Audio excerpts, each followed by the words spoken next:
Marshals conference call is 12/20. All right, we're good. 16. They started the show. I only have a few things that I'm going to go over tonight.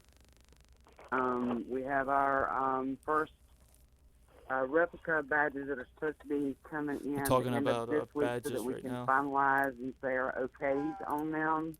So And then yeah, the the distribution of the process will my be hope is in process hopefully next week, and we'll be having them after the first of the year. So anybody that has already gotten the money into donations, your name has already been put in the pot for your badge that has been paid for. So I already have your information, and when your badge is done, then it will be mailed to you. If you have not done so, you need to make sure you get with me so that your badge can be paid for, and I've got all your contact information so you can have your badge sent to you. If not, you will not get one. We will have a couple of thousand made the first batch, and then have a couple more thousand on standby. Next thing I want to go over is this. Even though I am senior lead marshal over the Marshals, I am not a secretary. And I'm going to break that down a little bit, and I'm not going to be nasty or mean about it. I'm just going to be honest about it. Turn it down just a little. When I help people, when I say if your county does not record or file your oath, and I will help you, then that is me being nice and saying that I will help you. But when I have someone send me their oath and then send me their green cards and their stuff filled out for me to do everything for them, I'm not a secretary. I'm going to start charging you. Okay?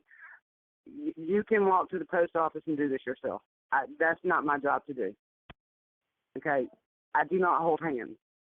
That's not my job description for this task that I've been called to do. Seriously, I'm not doing it. Now, if you need help getting to Lamar County or getting your oath to Lamar County and you send me the funds or you put the funds in there for me to do that, that's a different story. Or if you mail it to Lamar County and Lamar County sends it to me, and you've already sent the funds in for me to mail them out to the Secretary of State or whatever, that's a different story. But when you literally mail the whole package to me for me to do for you, I don't even know what to say about that. I really don't. Marshal Haywood, you just put return to sender. I've been a confidential secretary for the director of Department of Labor for the federal government before. I've done that. Okay, I've been there, done that. And I got paid very well for doing that. Mm-hmm. Okay, I got paid very well for doing that. I don't get paid for this position, and I'm not going to hold hands for this position. Seriously, I'm not. So I really wanted to press that issue because I'm not a secretary. I'm not. I don't mind helping people at all. I don't, and I have went over and beyond my call of duty on this. I really have. But that's just beyond ridiculous when I have stuff coming in the mail to me like that. It really is beyond ridiculous. So with that, I'm going to stop on that one. But I had to push my point on this because that's Bella? ridiculous. Yes. I just jumped on. What's the issue? Can you explain that real quick? I'm sorry.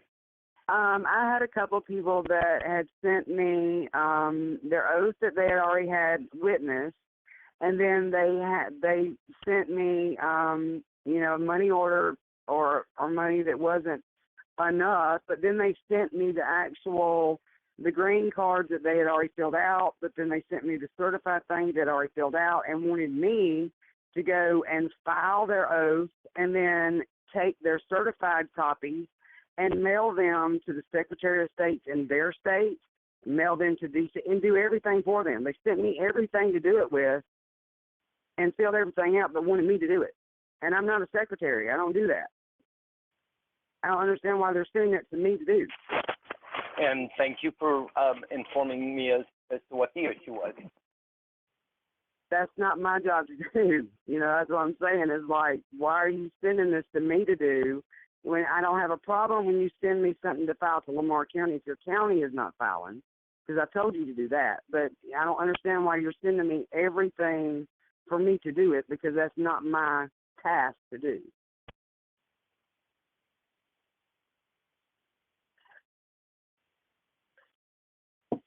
And with that, Bruce, have you heard anything else on the badges? No, it's the Marshals. I haven't heard anything more other than the, the conversation that we had with Gordon, and he had hoped that maybe we will have those by Friday. So Okay. that's the latest I have, and that will be the first 10 samples. And then, I haven't checked the schedule with him, but originally he said it was going to take 3 weeks to get the 10 samples to us, and it was going to take between 6 and 8 weeks for the first run of 3,000. But when they do that run of 3,000, that will be marshals badges, judges badges, and grand jury administrators. So that's all I have. I yield. Okay, and I do know that on our decals, those are going to be after the holidays. They're just touching those up for the last final bits for me to go over for the finalization of that for our car decals, and we'll have those after the holidays. And Marshal Haywood, did you get to meet with Marshal Spring yet, or is that still in the process? That's gonna be in the process. That's gonna be after the holidays as well. Okay, and is that going to be anywhere close to Colorado, or? Yeah, it's going to be halfway in between. Okay. If you let me know when that is, if I've got my truck out of the shop, I might try to make that trip with Marshal Spring. So. Okay, awesome. All right. Will do. Okay, thank you, ma'am. I yield. Mm-hmm.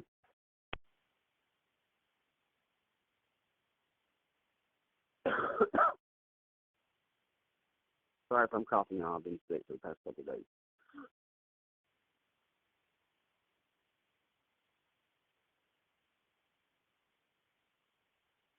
Okay, we have any comments and questions? If I may. I think you scared the shit out of everyone. I didn't mean to. It's just, this is not an easy, I have a lot going on, so it's like, I have a lot that I do. I don't just sit on Facebook all day. I have a lot that I do, and I have a lot of conference calls. I have a lot of calls. I have a lot of administrative work that I do for the marshals behind the scenes and in the scenes. And, what I do for the state of Georgia as well with a lot of our marshals here, and with trying to get the grand jury going and the assemblies and everything else that I have going on in Georgia. So there's a lot of things that I do that a lot of people don't see that I do. So, I just wanted to make a few things clear and straight. And I have no problem with helping other states, or other people or other marshals get where they need to be or help that they need. I have no problem with that at all. But, don't overburden me or think that I'm just open and available 24/7 for each and every individual person, because this is a journey for all of us and a learning experience for all of us. And, I can't hold people's hands.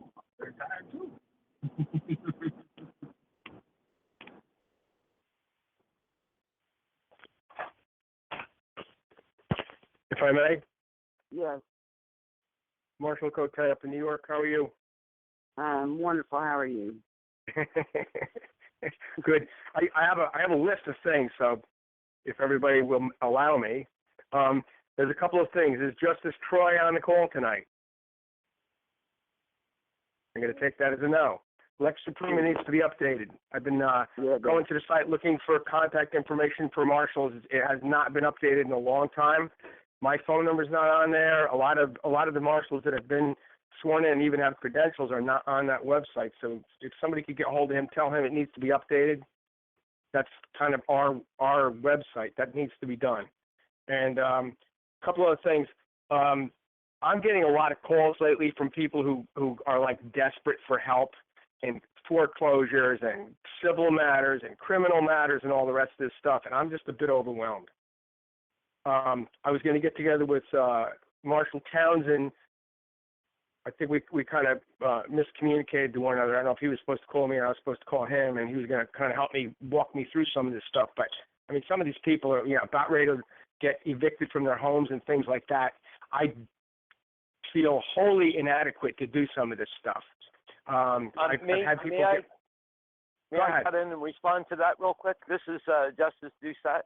I have actually talked with Justice Derrick and Justice Mickey about doing a specific call for just court of records cases. And on these calls, they'll teach you how to do the court of records case. They'll teach you how to file it and all of that. And so that will be starting up probably around the first part of the year. And when that does, then they'll be there to answer everybody's questions that are trying to, fight foreclosures or traffic tickets or whatever it is. Okay? With that, I yield. Thank you. Yeah, I know Judge Mickey was actually in touch with a woman named Sarah. She's practically my neighbor. She's only about 5 miles west of me, and she's really having a hard time. This woman is really at the end of a rope, and I want to thank Judge Mickey for kind of taking her under her wing. That's one thing. I got some folks from Long Island that have been in touch with me. They're literally fighting the wrong battle, and I'm trying to walk them through it. I think having them, probably not on this call, but another call if somebody wants to make a suggestion what call that should be, just so they could get their heads wrapped around this. They're fighting from being citizens, and I keep telling them you can't. You're a prisoner. You can't fight with the warden. He's going to beat you up every time, and I don't get it. And I don't know who's giving them my number, but there's a lot of people calling me. With that, for right now, if those questions could get answered, I will yield. Thank you. Hey, Marshal, this is Marshal Townsend. You can give me a call anytime. I thought since we had texted you had my number. I just honestly thought you got busy, to be honest with you. So you can give me a yell anytime you want. And I will do all I can. What I've been doing, honestly, is emailing people my case files to help them kind of get and kind of give them an idea of what's going to go on. And then Justice Mickey had been talking on the phone also. So, we're it's like you said, we're all, I think, getting overwhelmed. I mean, I've got people sending me flash drives with evidence on it. You know what I mean? So I think we're all getting overwhelmed, but that's where we need to just buckle in and just say, here's a good place to go. And I'll tell you where I tell everybody is go to freecountry.com. And the reason we do is because we share, everybody's information is shared there.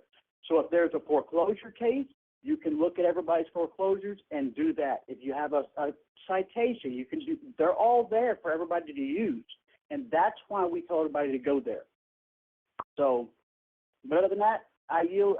Just give me a call anytime you want, and I yield. Thank you.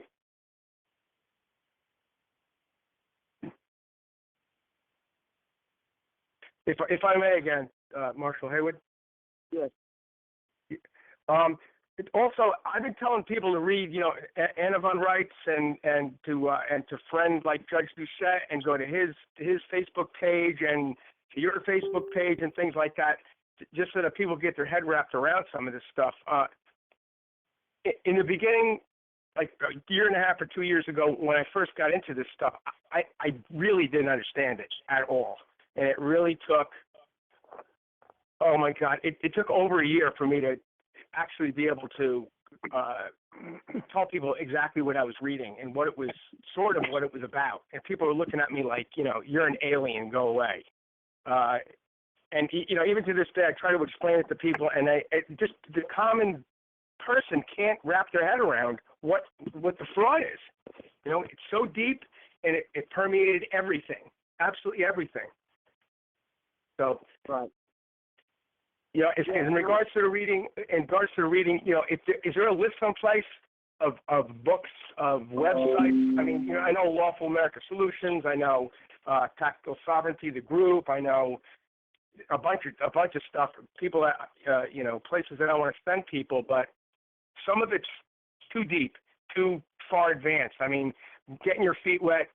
Judge Anna is how I got my feet wet, and I think that helped me understand the basics right off the bat. So, I mean, if anyone else has any suggestions, I'd really want to hear them.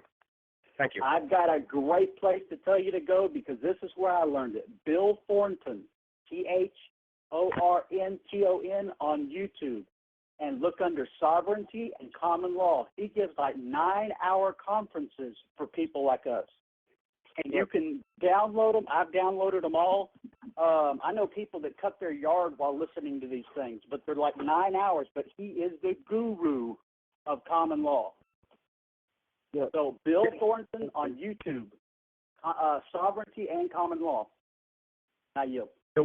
Yeah, we used Bill Thornton when I was one of the founders of NLA, and we actually used him as a template for all that. You're right. That would probably be a great place to go. Yeah, that's a good place to go. Sorry, go ahead. That's a very good place to go, and I'm in the process because I do take college courses, so I can kind of reach into some of Oxford University, and I keep bringing them up because they're the only college, the only place where you can actually get the true archives of common law, because that's where common law actually houses all their archived library information on the true common law that went back from 2096.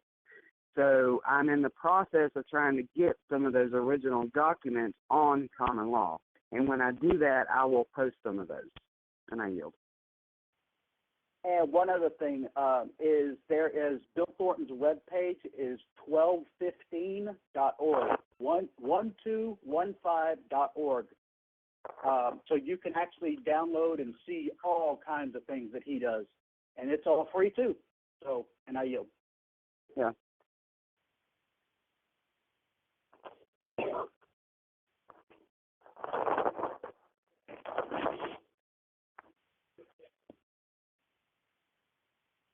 You got any more questions or comments? Oh, and Kevin, the thing about Lex Prima, I've got to get with Troy anyway. I don't know if it's because of in the middle of coding or what, and I think some of the people were just sending some of that information to him and not to me. So, of course, I cannot put all the new information on the database without having some of those oaths. Now, everybody that is on the database right now, except for some of the phone numbers and emails, which I'm in the process of adding that to there. But if I don't have your oath or I don't have your email or whatever, then it's not on there, of course. And some people have sent them to him without sending them to me. So I've got to get with him. And then some people have been locked out of Lake Suprema to where their account has been locked, and I don't know why. And so I've sent like 6 people I know this week to email him about that because they can't even get into their accounts in there. So I'm going to be getting with him this week to find out what's going on with that whole situation so we can get that cleared up. Okay, thank you. Now, I was locked out for several weeks, but I hadn't logged out, so it literally logged me out. And I got hold of Judge Troy about changing my username and password because it's an old username that I kind of like the FBI has. Long story, but what it did was I used my original username and password, and I got right in. So that solved my problem. I don't know if people are changing anything or making changes to their profile, but that caused me some issues. Well, see, I went in there 3 days ago and put in like 20 people into the database in a Marshall thing, and they went back in there yesterday, and they were not in there. So I was in there an hour ago. They weren't in there. Yeah, so that's why I said I'm going to have to get with him because I don't know if it's from the coding or the internet or what's going on, but something's going on. So I'm going to have to go in there and just redo it. This is not – I went in there, like I said, to edit, to add people in that as the credentials are coming in, I'm adding people. But I went in and added 20 people, and then it just like I said, it just disappeared. Mm. May I? Yes. Marshall Moore, Colorado. Good evening. Good evening. Marshall Haywood, I was having a lot of problems on that website too, and I did put in my $45 donation, but I never got confirmation if that was actually received or not. Do we get a confirmation, or do you know if that was actually received?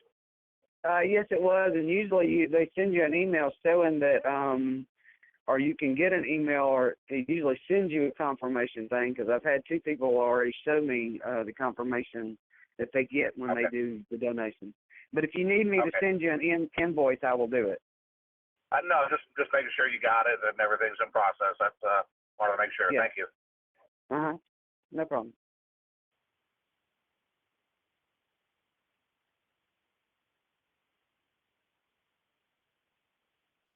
Yeah, as soon as y'all send them in, I write your name down and then check you off that either your ID was paid for or your badge was paid for or whatever. As soon as your name pops up, I write you down on a hard copy and write you down as being paid in full for your ID or your badge or both.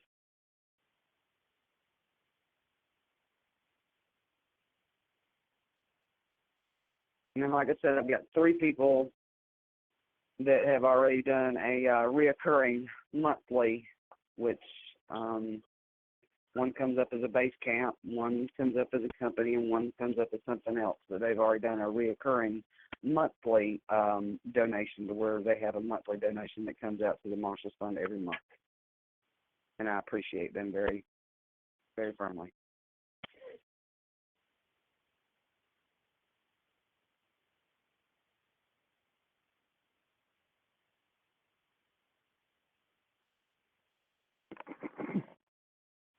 And then we also have Noel up in, I think he's Maryland, that his father passed away a couple of days ago, that he contacted and reached out to me today, and he is going to be setting up and sharing our donations for the Marshals Fund and asking everyone in his area to donate in remembrance to his father to the Marshals Fund, and actually leaving comments for remembrance of his dad, and to donate in remembrance of his dad to the Marshals Fund.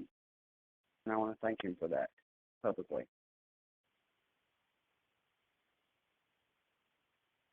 If I may. Yes.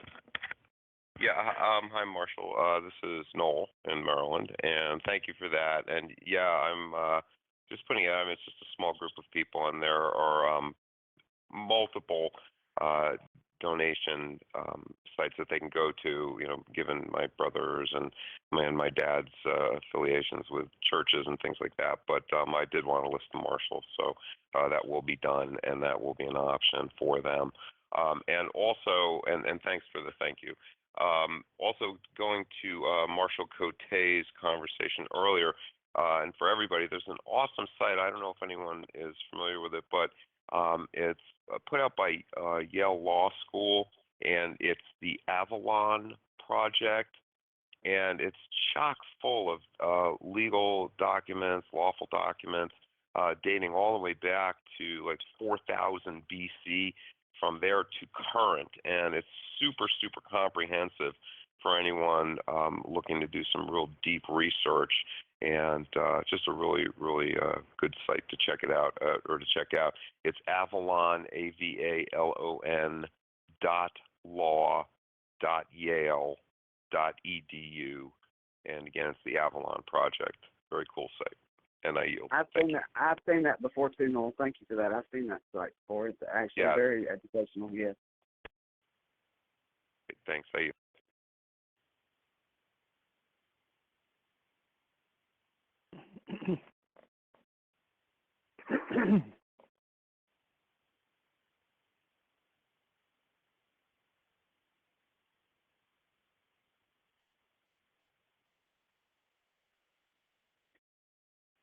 If I may again, please.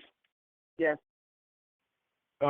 Is there any need to discuss one of those issues that came up this week that you and I talked about, or is that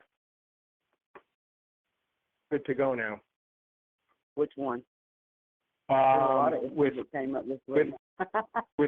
with the marshals being sworn in by judges. Yes. Very good point. The Marshals program, when Judge Doucette came up with the Marshals program, and he decided to pass the torch, which he did publicly. It was selected, voted upon, and passed the torch to me, which I took over the day-to-day activities of the Marshals, and it was all done in public, 3 or 4 different calls, and I did so. I took that task on, and when we did that, it was decided upon, and even Keno, which is a grand jury administrator, even Dominic, who is a grand jury administrator, and everybody will tell you that the Marshals are the Marshals business. And so when you want to be a Marshal, then you have to go through the Marshals program to be a Marshal. There's a vetting process. There is a process. And we have a couple of justices in certain states that do not want to adhere to the process and are giving out oaths and still swearing in marshals. And then I have these marshals that are coming to me and saying, okay, I've already taken my oath and done all this. I need my ID, please. And I'm like, what? And so I'm having to say, well, we have a process. This is the process. And then I'm having to go over everything again and going through the process, going through the vetting, going through everything. They're like, I understand. I'm sorry. I didn't know.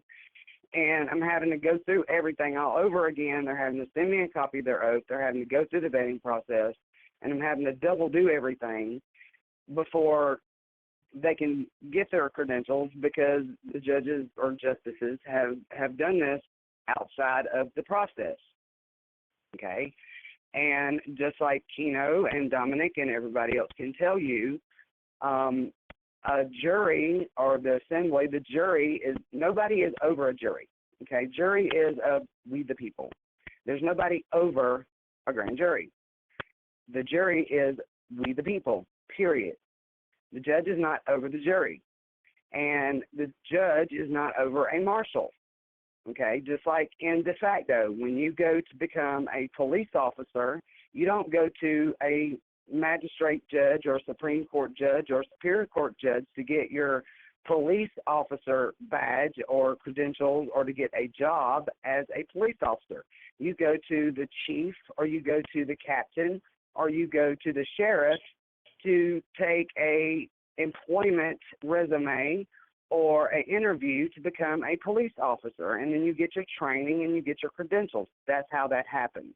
This is no different. This is a public office.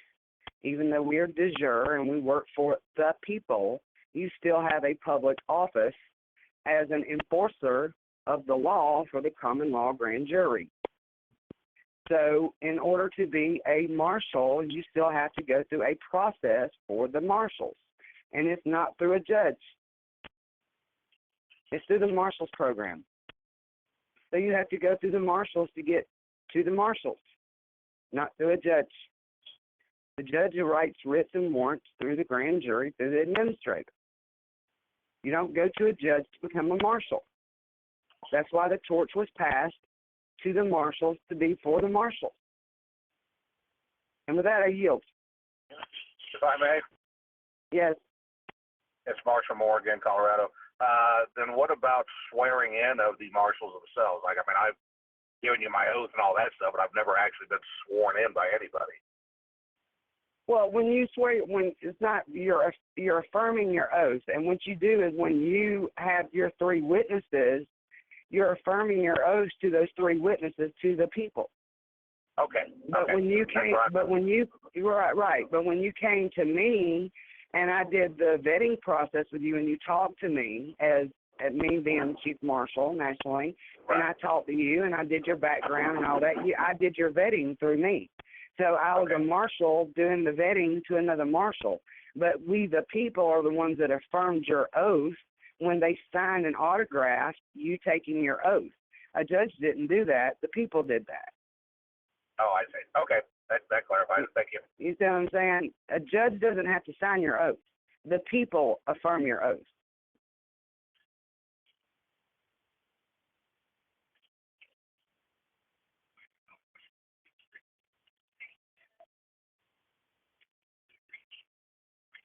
If I may again, Yes, I'm talkative tonight. I'm sorry, but that's okay. it's I've gone through 58 years of life thinking one way, thinking a judge is a judge and a cop is a cop and all the rest of that stuff. And this is like I'm basically less than 2 years old thinking correctly now, and I understand it's difficult. The judges that have taken an oath are not judges, they're justices. And, maybe we should stop calling them judges. We should eliminate that whole thing. It's like the word person. We all know a person is not a human being. A person is an actor. It's a fictitious thing. So we kind of check ourselves when we use that term. So just as like a mind game with a judge, they think it's the judge. They think he's the law and everything else. He's the guy in the black robe that you want to punch in the face in the courtroom every time, So we should probably kind of check ourselves with that whole thing. They're not judges, they're justices, and they're human beings just like us. They're going to make mistakes, and we have a vetting process. They need one too.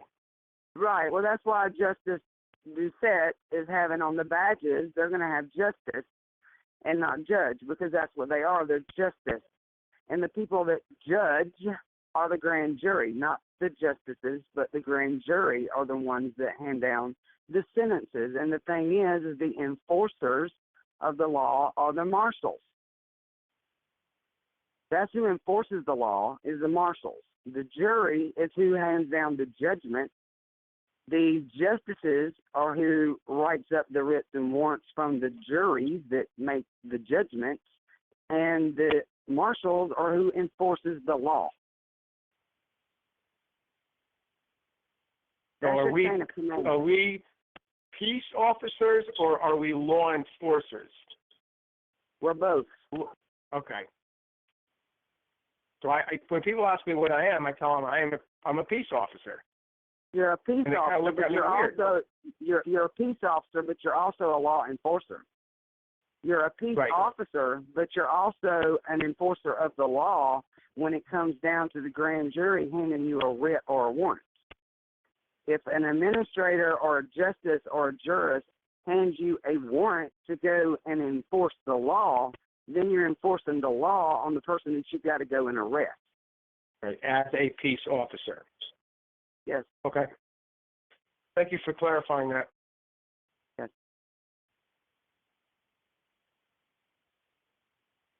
So you're saying I should have been a judge? A judge. A I'm justice. just kidding. Right. Remember what I wanted to do to the judges.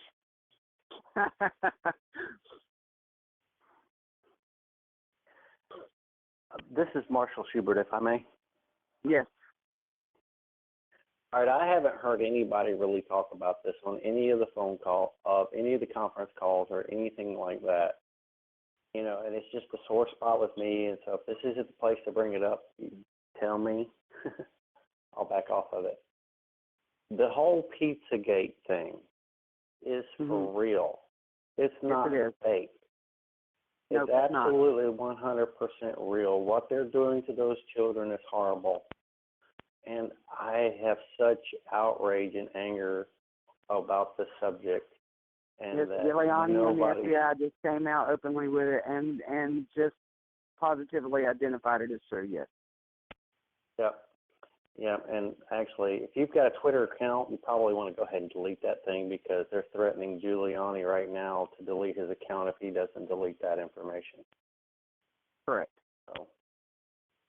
So I just, and I think you'll see that after January that a lot of things are going to be able to untie people's hands to be able to do more. But as we know, and as you definitely know, there's a lot of corruption within de facto cops, FBI, and in other areas that are protecting those elites, that are protecting Pizzagate and spirit cooking and so they're protecting that.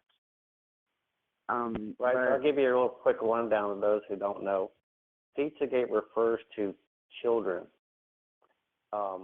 If you order a pizza with pepperoni, that means you want a little boy. Depending on how much of the pizza you get, how the age of the boy is. Pizza without pepperoni with just cheese is a girl, and depending on how much of the pie or whatever you call it that you get, is how the age of the child. Okay, so it's a real situation. And you can peruse around on Facebook and see people's pictures with these slices of pizza, and they're referring to that. If they're holding a pizza pointing down, that means a little girl. If they're holding a pizza pointing up, that's a little boy. It's disgusting, and it's horrible, and I am just so completely, just like I said a minute ago, just outraged by this, because the fact is there's brothers and sisters out there that want to turn a blind eye to it. They want to laugh about the media talking about fake news. They don't realize that is just a cover to get this story to go away. So if you've heard anything about fake news on TV, or if you've heard about it on the internet, that is what they're doing. It's bait and switch to get you focused on fake news so you don't dig into the Pizzagate thing. No pun intended either. That's probably why I've had helicopters flying around my house lately, but I really don't care. Yes, that's why I called Homeland Security the other day, because I had one flying very low at my house the other day. We threw up the peace sign. They threw up the peace sign back and then flew off. No lie, that happened. Is there anybody on the call tonight that can lead this? If you don't want to have a part of it, then fine. That can lead this group in prayer for these children, and that the truth comes out, that America sees what's happening in Washington, D.C. Is there anybody that can do that?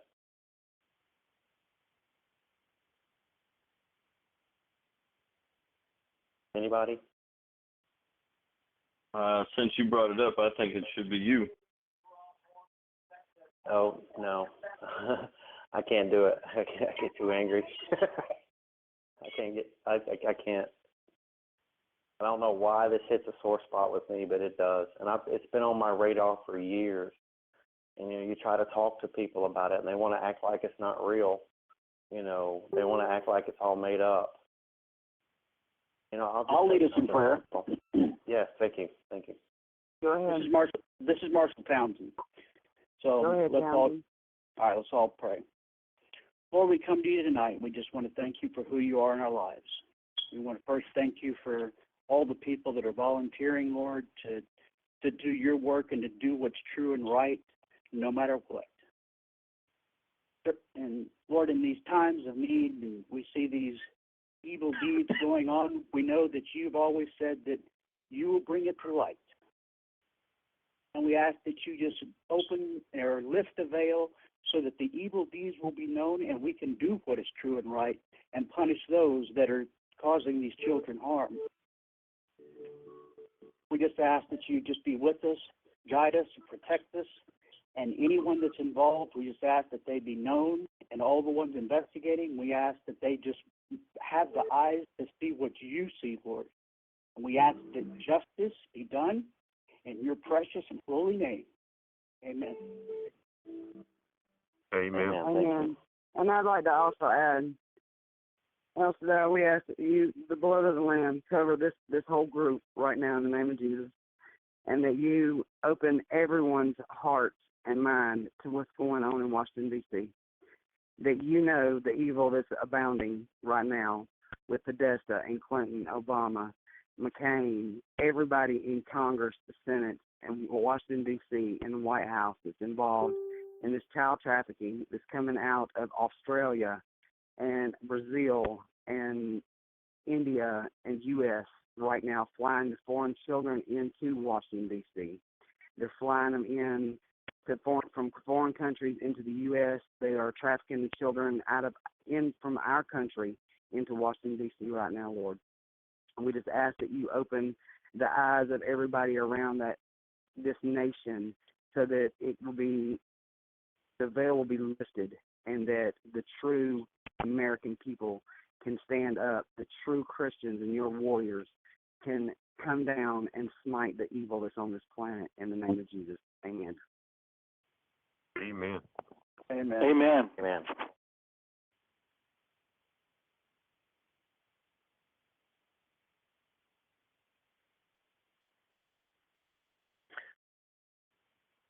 I wasn't here for the first part of the call. Thank you, Townsend and Haywood, for helping me out with that and helping. You're welcome. Putting those prayers out. Well, the thing is, we've had a lot of children come up missing here lately in our area. We've had Amber Alerts. Our phones have been going off with Amber Alerts. We've had a family of young teenagers. There was Shebert, not too long ago, just here in this area, there was like 5. A girl and her sisters and brothers that disappeared, and then there was some other children that just disappeared, and another young girl in Atlanta, North Atlanta, that just disappeared. They're going everywhere. I mean, they're just disappearing. Okay, this is not just by chance, and everybody say, "Oh, it's jihad, it's jihad, jihad." It ain't got nothing to do with jihad. Okay, it ain't got nothing to do with that. Okay, and the thing is they've been seen being flown in from other countries, and we know where they're going. And the thing is it's openly, media has openly. You've had Hollywood actors, Molly Cyrus, the twins, the Olsen twins. They have all openly had media TV sites where they have said this has happened, and their handlers, their parents, have done this. Okay, and they've openly said this, that the whole Hollywood scene, they've been through this, and they told this openly all their lives. Okay, and this is how they've got into the drugs. That's how they killed themselves or committed suicide, or whatever, because their whole childhood was all about this, and nobody would listen. They just thought it was, oh, ha ha ha. Well, no, it ain't ha ha ha. Yeah, think about all the girls that's come out of. Think about all the girls that's come out of Disney. Britney Spears. Disney was big thing about it. Yes. Yes, they're huge behind it. As soon as they get out from underneath that, they lose their mind. And nobody's asking themselves, why are these girls going crazy?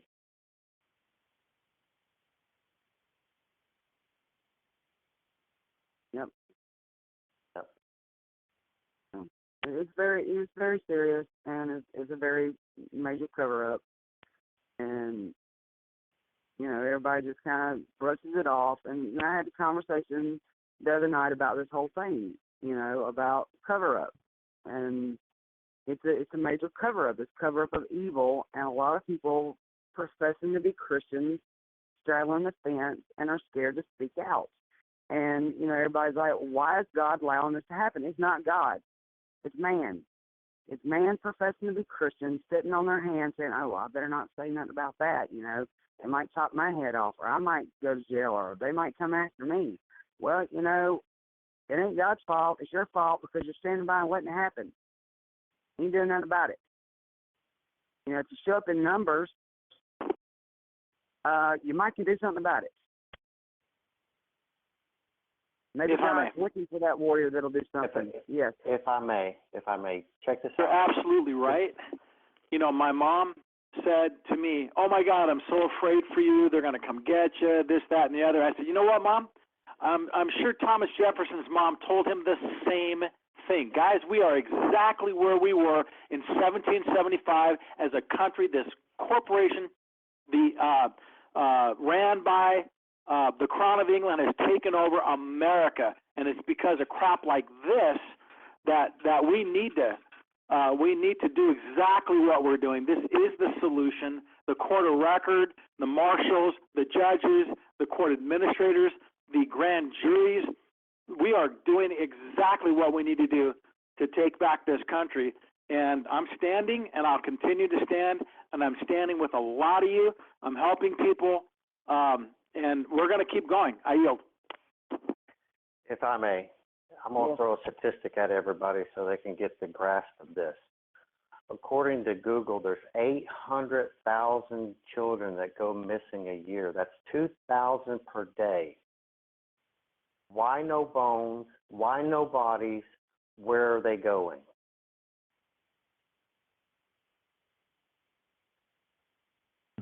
And you can tell that this problem is bigger than just your one pedophile down the street. Exactly.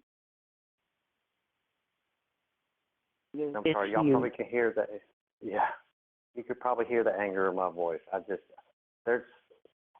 want to be a part of the solution. I do. But that doesn't mean I want to get in God's way either, because I really feel that this is coming to a head. Oh, it's coming to a head. It's very, very much so coming to a head. I've seen it. I feel it. It's coming to a head. It's going to come to a head. And the veil is being lifted. The veil is being lifted. And it's going to get ugly, very ugly. You know, and the sad thing is that so many innocent children have been used and abused in the manner that they have. And, you know, it's sad to say that a lot of these Hollywood stars have had to go through this, and a lot of their handlers were their parents. And, you know, I hate to say this, but MK Ultra was part of it, still is part of it. Kanye West was part of that. The whole mind control chemical thing in the brain was all part of that.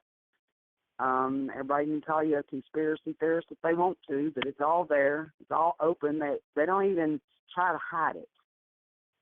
And, you know, like Obama, when he did his last address to the nation, and I was doing my MRI last week when he did it, okay, and then I went back and watched it on YouTube online and had to really pay attention to it because I couldn't watch it because I was having my MRI, and I had to listen to it, and his little arrogant ass was in there saying what he was saying pretty much. You know, I was for 8 years, you know, without America, where would you be without me kind of crap.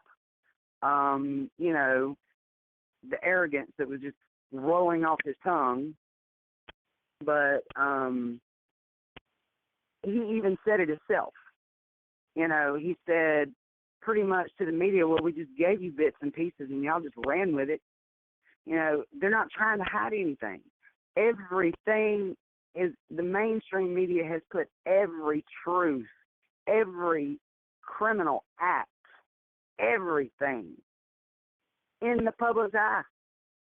You see it every day, every commercial, every TV show.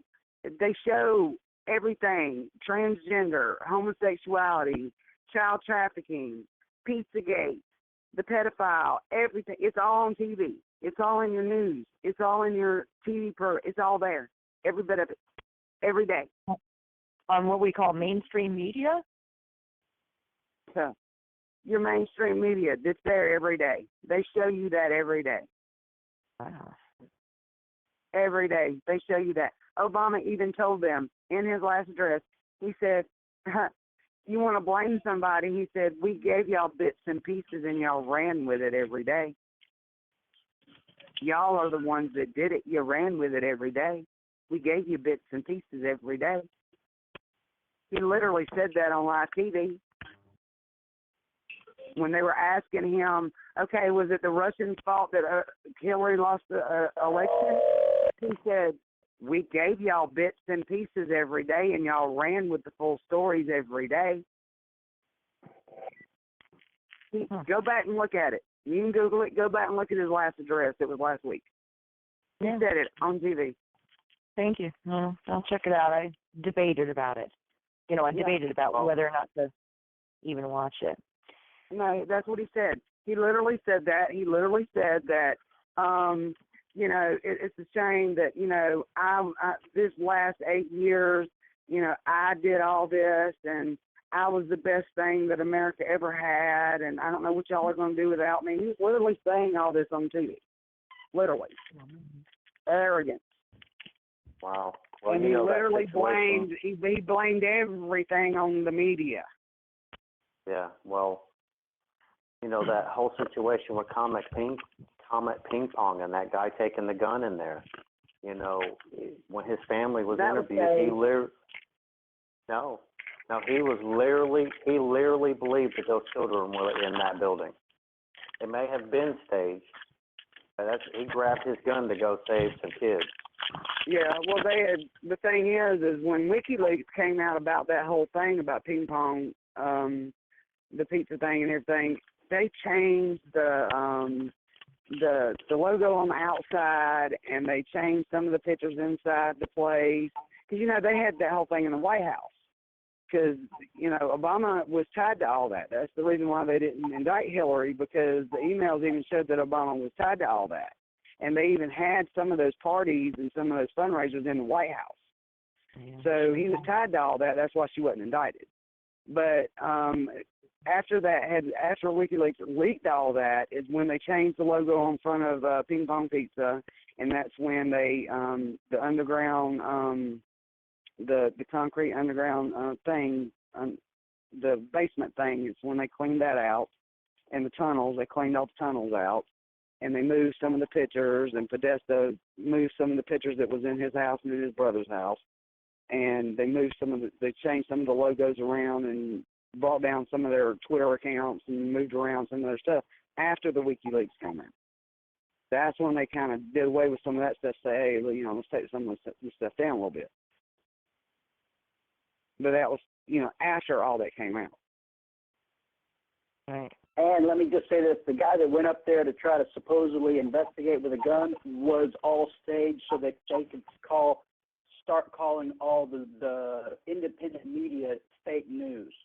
And that guy was all fake. In fact, he was an actor, and it goes into, there's a guy who lifted the veil that did a complete history on him. You can see it there if you want on YouTube. But I will check it out. Thank you. Thank you very much. Yeah, it was fake. They actually staged that so they could bait and switch.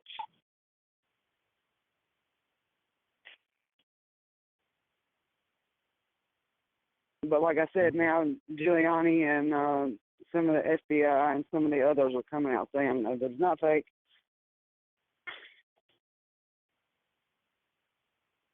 If I may? Yes. This is Marshal Westwood on Texas. Some of you folks, I don't know if you know this, there's a group called Operation Underground Railroad, some ex-military operators and other ex-military who actually go out to these different places and rescue large amounts of children that are taken and used for sex trafficking and so forth. They have a website if you want to donate there. That would help them out as well. And then they give reports on who they saved, and they got videos and stuff like that of the operations that they've done. So I know we donate for the Marshals cause, but if you're really wanting to, save some of these other children as well, and they're from here, they've been, traded from here to there to everywhere, and they're, they're missing their parents just as much as any of the other kids. So I actually talked to one of those guys on the phone the other day, yeah. So, and you bet that yourself, each individual person, I'm just throwing that out there. I've donated before, and I get their emails here and there, but I've been doing that for a couple of years now. So it's been going on for a long time, but with that, I yield. I'm sorry, what is the name of that group again, or website? Operation Underground Railroad. Our, O-U-R, is the Operation Underground Railroad. Great, thank you. Yeah, I actually talked to a gentleman the other day that actually is a part of a group that actually does that. They go in and investigate and they take back children that have been kidnapped and are part of child trafficking, and they take the kids back. Yeah, some of these operators actually act like they're buying these children, and then they get a group of these losers. I want to say something harsher, but and then they just take them down at that point. Yeah. You know, and then they're arrested wherever, you know, whatever country and stuff like that. The unfortunate thing, there are countries. Yep. Actually, one of them's going to be our trainer. That's all I'm going to say about that. That's one. good. Yeah. Actually, one of That's them's going to be one of our trainers for the Marshals. So. Yeah, those guys don't play around. So. Yeah. Just be looking up for that for the next of the year. One of those guys is going to be one of our trainers. So, good. I'm looking forward to it. They've got a compound, and they're going to be one of our special ops trainers for hand-to-hand for the Marshals. So I've already got that lined up. So that's going to be interesting. But anyway, you'll have a good training mission. So anyway, yeah, you know, Chief Marshal's been setting up some good things for y'all for next year. But anyway. So when they our rescue people catch the perpetrators, do they turn them over to regular law enforcement? In that case, no, I don't think so. They usually go to the Unfortunately, hospital. some of them do.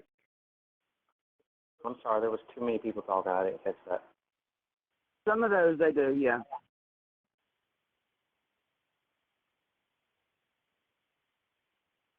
It all depends on the operation. I'm looking at the website, and they actually list actual cases like India, 3 rescued, 7 arrested. Here's Washington, USA, 9 rescued, 4 pending ongoing investigations. And it just tells 1 rescued, 1 arrested, 18 rescued, 12 arrested in different places all over the world. So they actually have a list of it on their website. That's encouraging. Yes, very encouraging.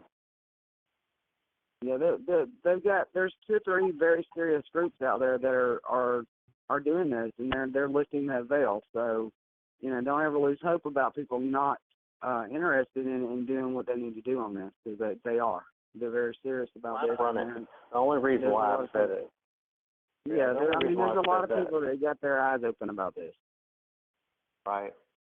And I talk to so many people, and you know, and when I was a kid, I used to sing a song in Sunday school and it went like, God has an army that's not afraid to fight. Soldiers of the cross, children of the light. And I look around today, and I see so many men that I looked up to when I was younger, so fast asleep. And when you approach them with the slightest bit of anything, they're non-believing. They don't want to believe it. I don't know if it's a paradigm shock for them. And I'm not trying to be discouraging on tonight's call. I'm really not. This is just laid on my heart really. I don't know how, it's just really tough because. Oh, I know. I've been very angered. I've been very angered about it lately too. But I've been posting a lot about it. I feel like, when you see first responders, or you see policemen, or you see ambulance, when they're going to a call where there's an adult, they're trying to get there. But when there's a child involved, everything stops. So that's the kind of the thought that we're brought up on, is help the innocents, help the children, save the babies, help the babies, and because they're our next generation. And so back to the point that I was trying to make, it's just like so many people that I looked up to are just so fast asleep. And it's amazing to me, these churches around here in this local area that are making money hand over fist are not even talking about it, not even making their congregation aware of it, not even enough aware of it to even help their own congregation with their own children, let alone something on a national level. But still, they're just all fast asleep. Well, it goes back, like I said. I mean, look at the election. Look at the election, and look what went on with the mainstream media. Okay, you know, and like I said, even though the majority of us are not into the voting and not into any of that, and I've kept up with everything because I'm intel, but look at what happened with the elections in the mainstream media. When Trump won, the mainstream media was literally in shock because they had held the lie for Hillary Clinton the whole entire campaign, that when God supernaturally did what he did because of the people and Trump won the election, the mainstream media literally looked like a deer in headlights on election night. They literally did. They were like, huh? What? Because they believed their own lie. And a lot of the liberals and the left, or whatever you want to call them, I don't care what you want to call them, literally just went berserk and are still going berserk because they held on to the lie of the mainstream media and everything that was being told on the TV or in the news, and they're still like, well, I don't understand the popular vote. What are you talking about, the popular vote? She won 54 counties, and those she won illegally. So what are you talking about? And the rest of us are all sitting over here going, what? Huh? Where are y'all coming from? Are y'all aliens? Where are you coming from? You know, and in our own communities, we're seeing the same thing. You got people going, well, that don't make no sense. What are you talking about? You know, what are you talking about Pizzagate? What are you talking about child trafficking? Well, you just had 15 kids from so-and-so county disappear. Where do you think they went? Well, I didn't hear that. What do you mean? Well, I had an Amber Alert on my phone. You didn't have an Amber Alert on your phone? I don't know what you're talking about. Okay, well, I had a helicopter run over my house the other day. We were being paranoid. No, 15 people saw it. So I guess all 15 of us were being paranoid. We saw a black helicopter with an 8-point star with no number on it. So we're all 15 of us are being paranoid. And the DOJ that lives right next to me was like, I've never seen one of those before. And that was very unlawful what he was doing. So I guess he was being paranoid too. Okay, but your other regular people out here going, well, that's weird. I've never heard that before. Maybe you're just being paranoid. No, I'm not being paranoid. That actually happened. Okay. Bella, do you think that, do you have any thoughts about who was operating the helicopter? Do I have any thoughts about who was it? No, I don't have any thoughts about who was operating the helicopter. No, I don't. Do I think that a lot of things that I post that I've maybe being watched by certain executive branches somewhere, maybe, or it might have been some of my guys that had my back that it could have been watching me. I don't know. Because when we all threw up the peace sign, they threw the peace sign back up and then took off. And I had the FAA to the right of me. They didn't fly that way. They flew to the left. So I have no idea. Wow. And then I had somebody else, one of my contacts, said, well, maybe you need to bug out. And I said, no, because nobody's going to scare me away from my house. If they come in on me, they're going to get shot. I'm not scared of anybody. Nobody's going to put fear in me, because fear is of the devil. So nobody's going to put fear in me to make me leave my house. I have not done anything wrong, so why am I going to be feared out of my house? Right, I hear you. You know, so I think there's just a lot of shenanigans. You know, we've got missing nuclear weapons, and then we've got all these UN troops. Well, see, I had a UN helicopter fly over my house when I wasn't here. It was white with blue stripes. It did spotlights on my house. My son saw that, and as soon as he walked out of the house, they took off. That was at night. Okay. So, I mean, you know, but I post a lot of stuff on my page, too. And I never get reported, and I never get in Facebook jail, and I never get anything else. But then I have a lot of contacts. So, you know, I ain't worried about that. You know, I give the truth. I tell the truth. They know I'm not in a group or a terroristic cell or nothing like that. So I'm not worried about none of that. I mean, I have contacts with the UN, so I'm not worried about that. But, you know, scare tactics, fear mongering, one of those things. So I'm not worried about that. Mm-hmm. No, but, yeah, we had a lot of things going on, you know, but I feel about who are, you know, who, I mean, are we dealing with, you know, Russian, you know, or... We're not dealing with Russia. I ain't worried about Russia, okay? I've got contacts in Russia. I'm not worried about Russia. The thing is even Obama said this on his last thing last week, too. He said, you know, China taps into our system all the time to spy into our intelligence. He even said that on it. You can go check it. He said that on his last address last week. Okay? He tagged China on that. Said that China taps into our security system. He's talking about how our surveillance, our security surveillance network needs to be updated. No, because your White House and your people up there sell our, you know, stuff to foreign countries. That's what it has to do with. You know, that's why we had some of our 14 of our Americans caught bunkered down in Aleppo. Okay, you want to tell the truth, tell the truth. Right. But anyway, another topic.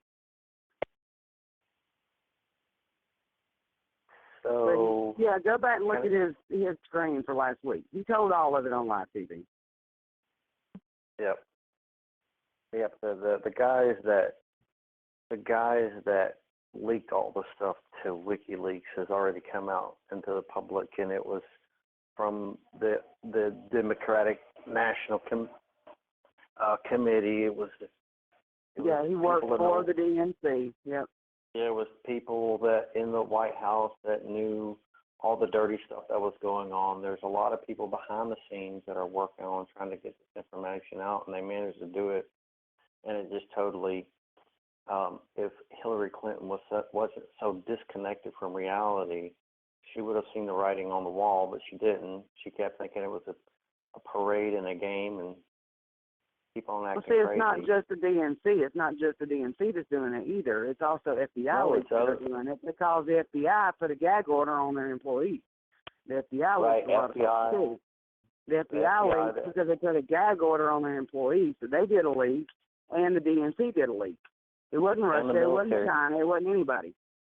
It was our own military and those other people we mentioned that released all that information out.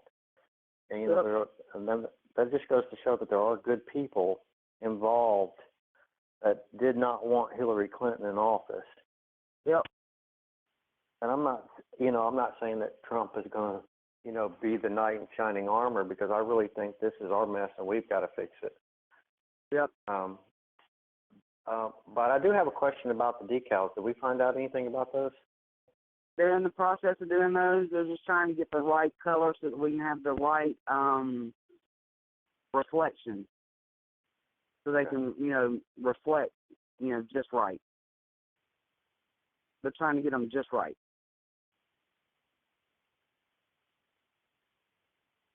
He said they should have them after the holidays. He's already got the material. They're just trying to get the design just right.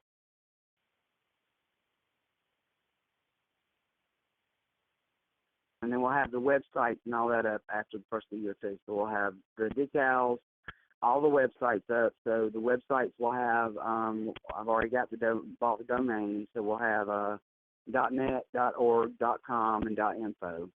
And we'll have a shop on one of them. We'll have an information site. One of the sites will have a certification and training area on one of the sites. And then the other site will have just a general information or thing for the marshals, to where you can have the vetting. Instead of email, you can actually go to that site to become a marshal, get information about a marshal, the vetting process for the marshals, and you can handle everything on that one website.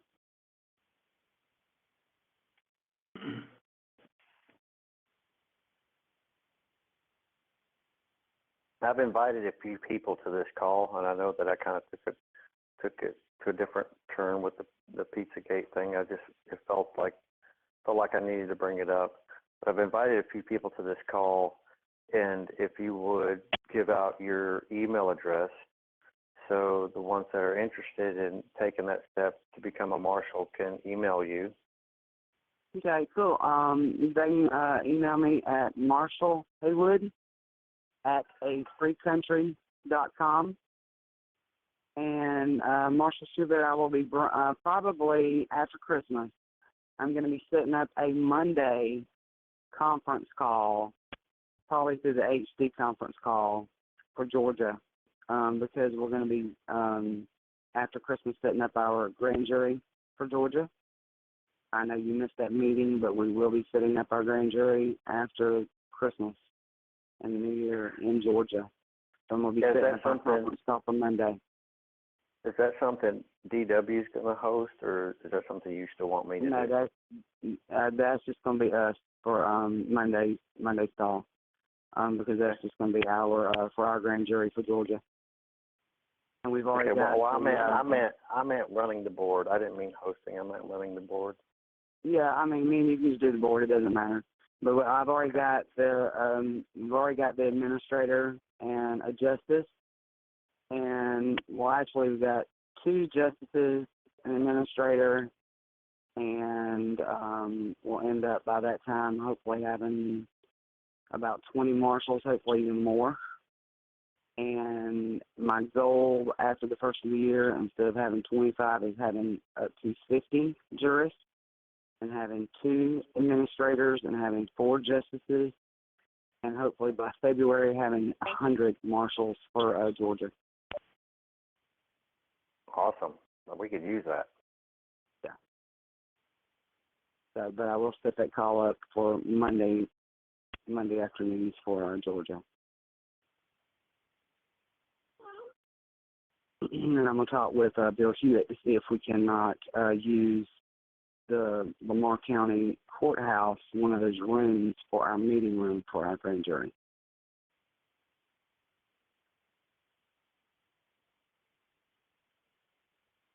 That would definitely be awesome. Yeah, because that's the only constitutional court we have in Georgia, so that would be, I'm going to ask him if there's any way possible we can use one of those rooms in that old courthouse to house our grand jury.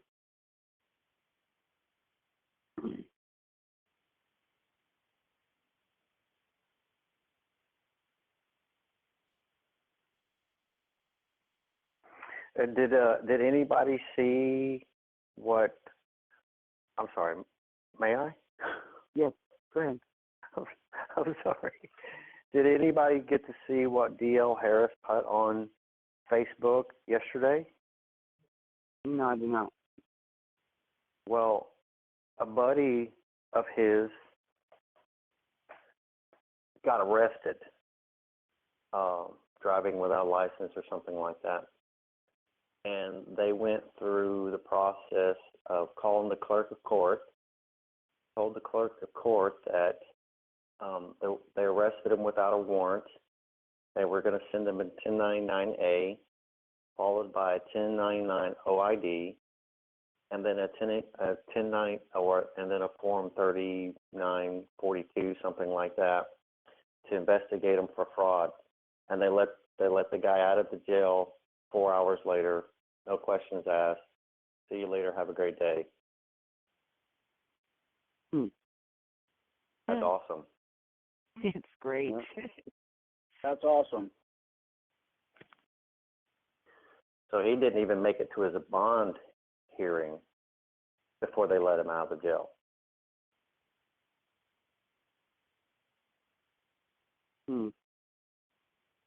That's amazing stuff. Yeah. So that with this stuff with the IRS and the Court of Records, I really feel like that we've got a really strong place or a position to. I'll tell you, the state national, he wouldn't even got a detained, but that's another topic. That is another topic. Well, we're just talking about normal, everyday people that aren't knowing yet. Yeah. You know, I think it's amazing at the potential for that, because if you think about it, I mean, it was just a threat. It wasn't an actual doing it. They didn't actually. Right. He called and said, "Look, I'm his statutory attorney, and this is what we're going to do," and then they let him out. Right. Mm. Well, that's what some of our justices need then when some people get detained, or when some of their citizens get detained that haven't corrected their status yet. Absolutely. Absolutely, like this situation with down in Tampa. You know, I don't know what the backgrounds have turned out on all that stuff, but that would be a good tool to employ. Yeah, I don't think that's going to work for that one, but yeah. Well, if there's honest victims involved, I say let them rot. And I'm not talking about Ronnie specifically. I'm just talking about in general. Yeah.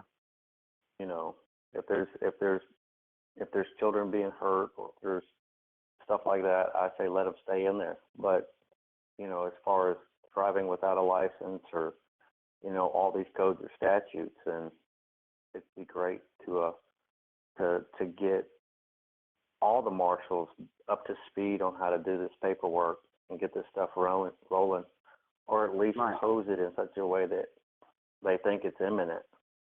Right. You know, all the marshals need to get their state national status.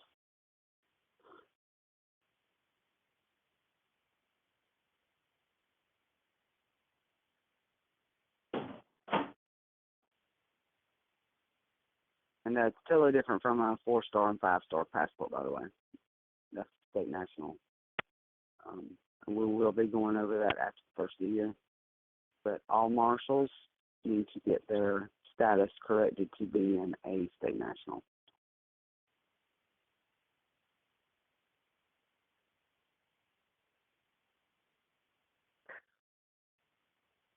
If I may. Yes. Yeah, I talked to Hamilton today, and he brought up Ronnie Davis, and he said, you know, all these people are saying that, you know, that we, the people, don't care about his situation, that we're not doing anything, shame on us. And Hamilton set the record straight with me today, and I'd like to bring it up on the call. What he said was he has contacted all of Ronnie Davis's people, specifically people that were living in the house with him.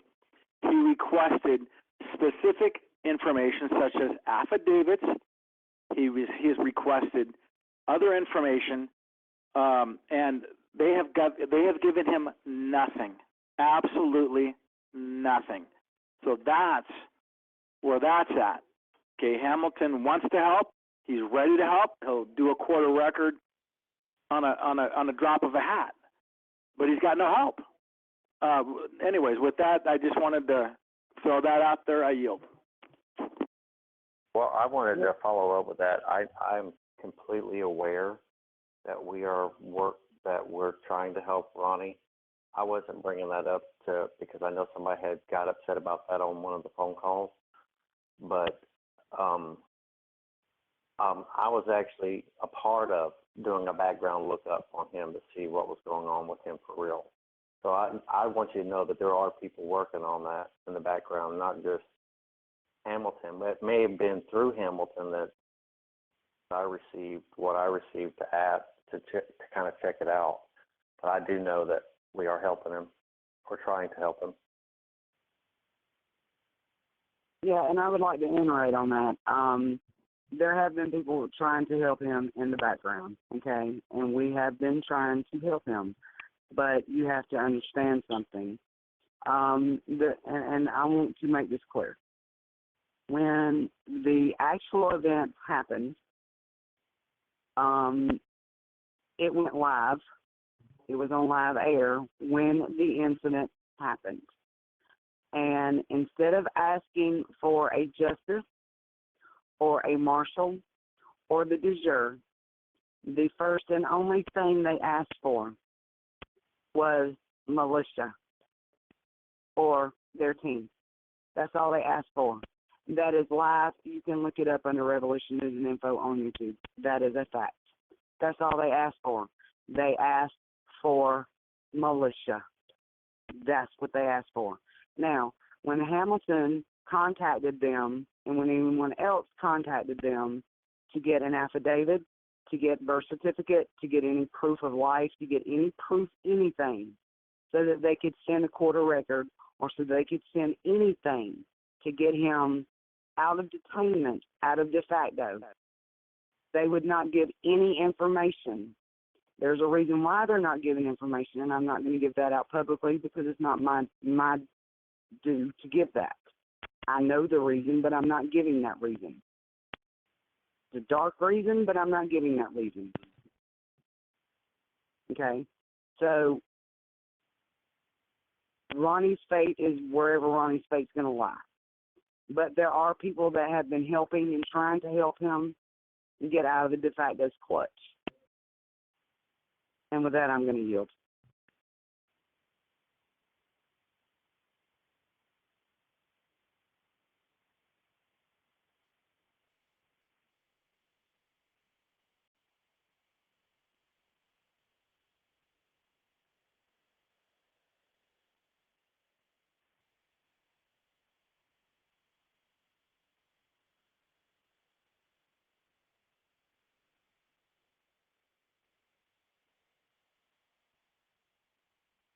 If I may again? Yes. This conversation got kind of dark with the Pizzagate stuff, and I know that was not the intent. It was really just to bring it out and all. But when I get calls from people who are at their wits' end and they're, I'm going to lose my house and my family and blah blah blah, I always remind them you can't allow the fear to overcome you. I've had this ability to take fear and use it to my advantage and to gain strength from it.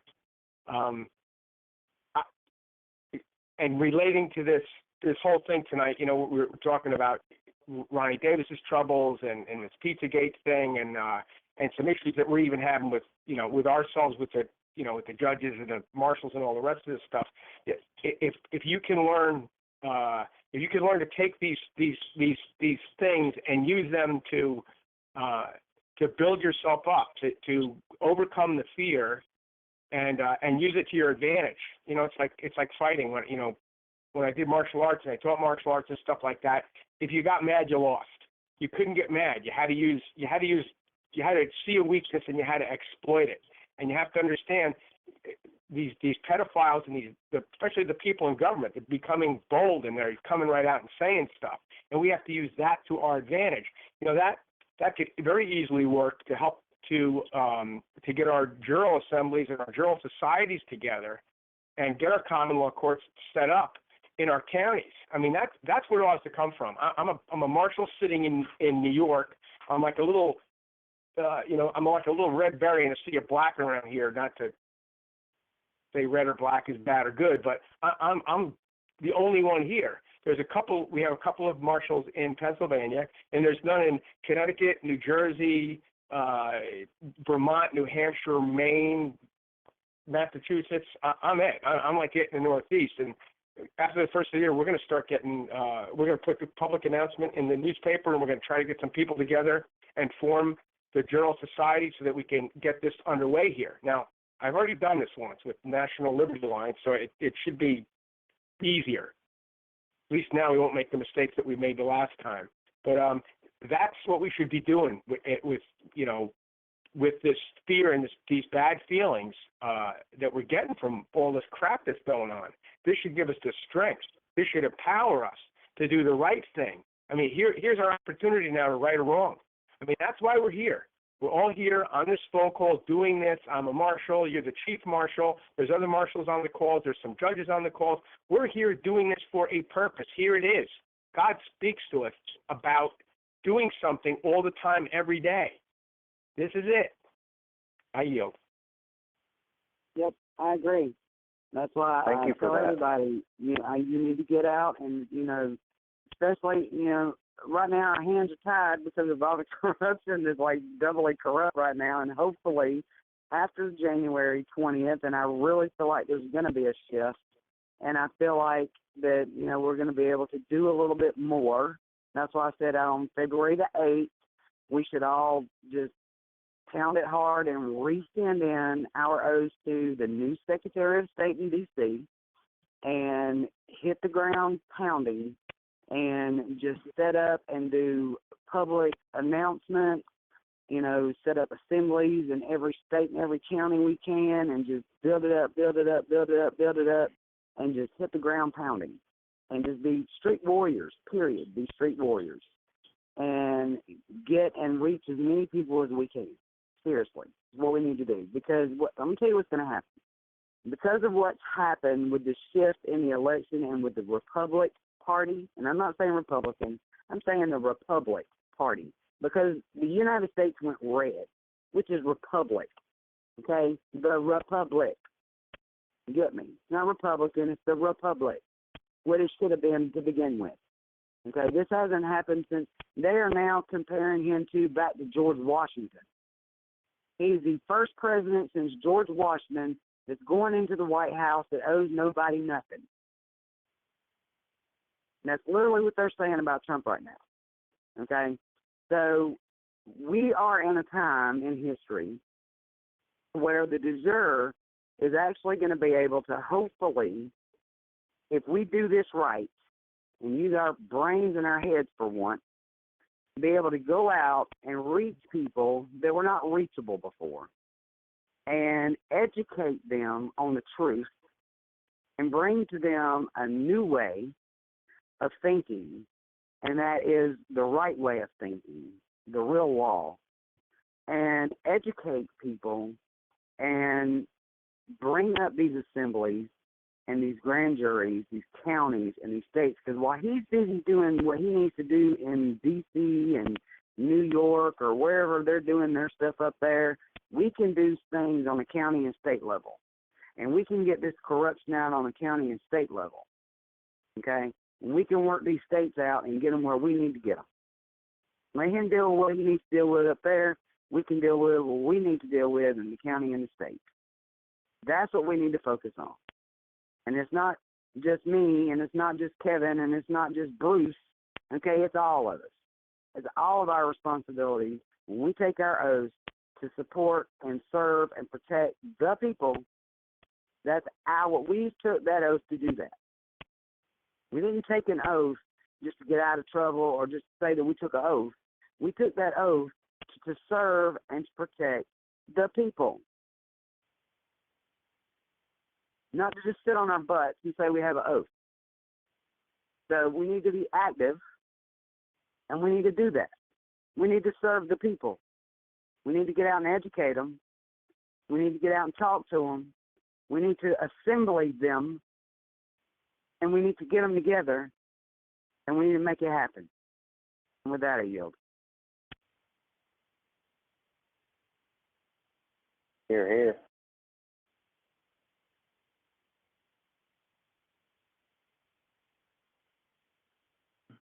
If I may. Yes.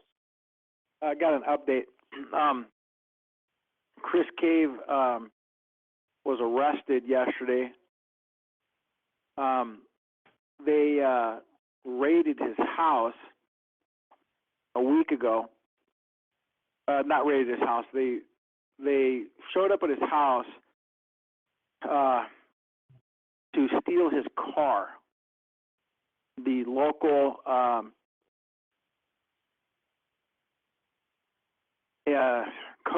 code enforcement said that his 1947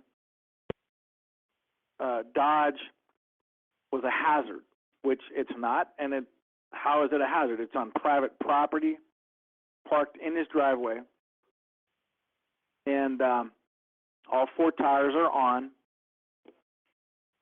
And he told them, hey, this is private property. You don't have jurisdiction.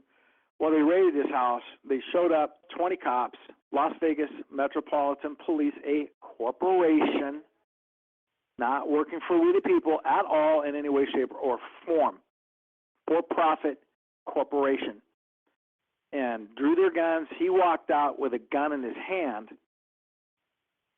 and which I don't think was a smart decision. Well, they charged him with intimidating a police officer with a gun, which he never raised it. He put it down when he was ordered to do so. But just for people who know Chris, prayers for him. And now he knows that I'm doing the quarter record. He knows we're successful. However, he's reluctant, and that just cost him, because he could have had a quarter record already placed on this, but because of his trepidation, he's now locked up, and I can't do anything for him. I can't do a quarter record for him. He doesn't want me to. So, anyways, just information. So prayers for Chris. I yield.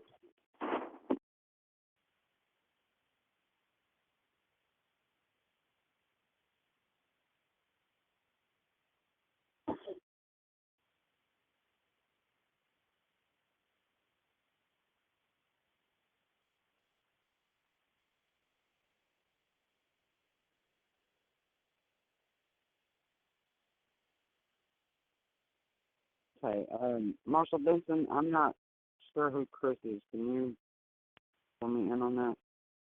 He's on the calls quite a bit. He was supposed to be a judge, but when we recorded his oath, but when it come time for him to sign our first order, he refused. And that's when I got another judge who will sign orders. He is a friend of mine, love him to death. We just don't see things. I'm all about the quarter record. 100% sold out. I've had success. I stopped an eviction.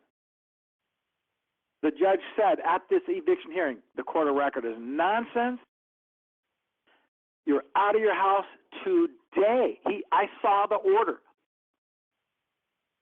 But that night, nothing happened. Wednesday, we issued a writ of error, which was Hamilton created, and I'll have to be honest with you, it's one of the most brilliant papers I've ever seen in my life. And I told him that. I said, look, I'm not trying to stroke you or nothing, but that's a brilliant paper. I've been doing this for 5 years, and I'm telling you, this quarter record, Chris doesn't see it. It's really unfortunate because, you know, he's anyways, he's a great guy, and he's like I said, Doucette knows him. He's a lot of the guys on the calls know him, and he just got arrested yesterday, and it kills me because the only way I can help the man is with the court of record. I don't have money to out. But anyways, that's who Chris Cave. I yield. So they give you a reason why he didn't want to sign your quarter records, or why he didn't want to sign off on those? He was afraid of retaliation. He says, I can't sign this. In fact, I was there with several other people, and we were just absolutely shocked. I'm like, what? You're kidding, right? And just fearful. And, you know, guys, we're all, you know, it's scary what we're doing, okay? When I turned in my driver's license, it was a scary thing, but I'm not operating in commerce. And they pulled me over and handcuffed me and took my car and blah, blah, blah. I knew when I filed my lawsuit that they were going to bang down my door. I told my wife, they're banging down the door. They're going to raid the house. That's what they do. And sure as hell, exactly what they did. Took all my computers. And it's funny because how does this work? You're guilty until you're proven innocent? Really? You're going to raid my house because you think I've committed a crime. Yeah, we're going to raid your house, get your freaking computers, get your iPhones, get your iPads, because we think you committed a crime. Anyways. Yeah, under military law, you're all good until you're proven innocent. Yes, under military law. Yeah. And I did forget. Yeah, I did forget at the beginning of the call. So DWS, since it's recorded, now you get it. Just a reminder: this call on Tuesday night for the Marshals, Continental Marshals, for the Republic call, for the broadcast media, the Jure broadcast media. We'll be. We're thinking about maybe changing the name. Don't know for sure yet. But for the Continental Marshals, for the Republic, this is a copyrighted call. Anything that is done under the Continental Marshals, copyright number 0032480-1. So if you do not have permission to copy, record, or otherwise use this material or this audio or this recording by me, you cannot copy or use this recording. So I hope you got that.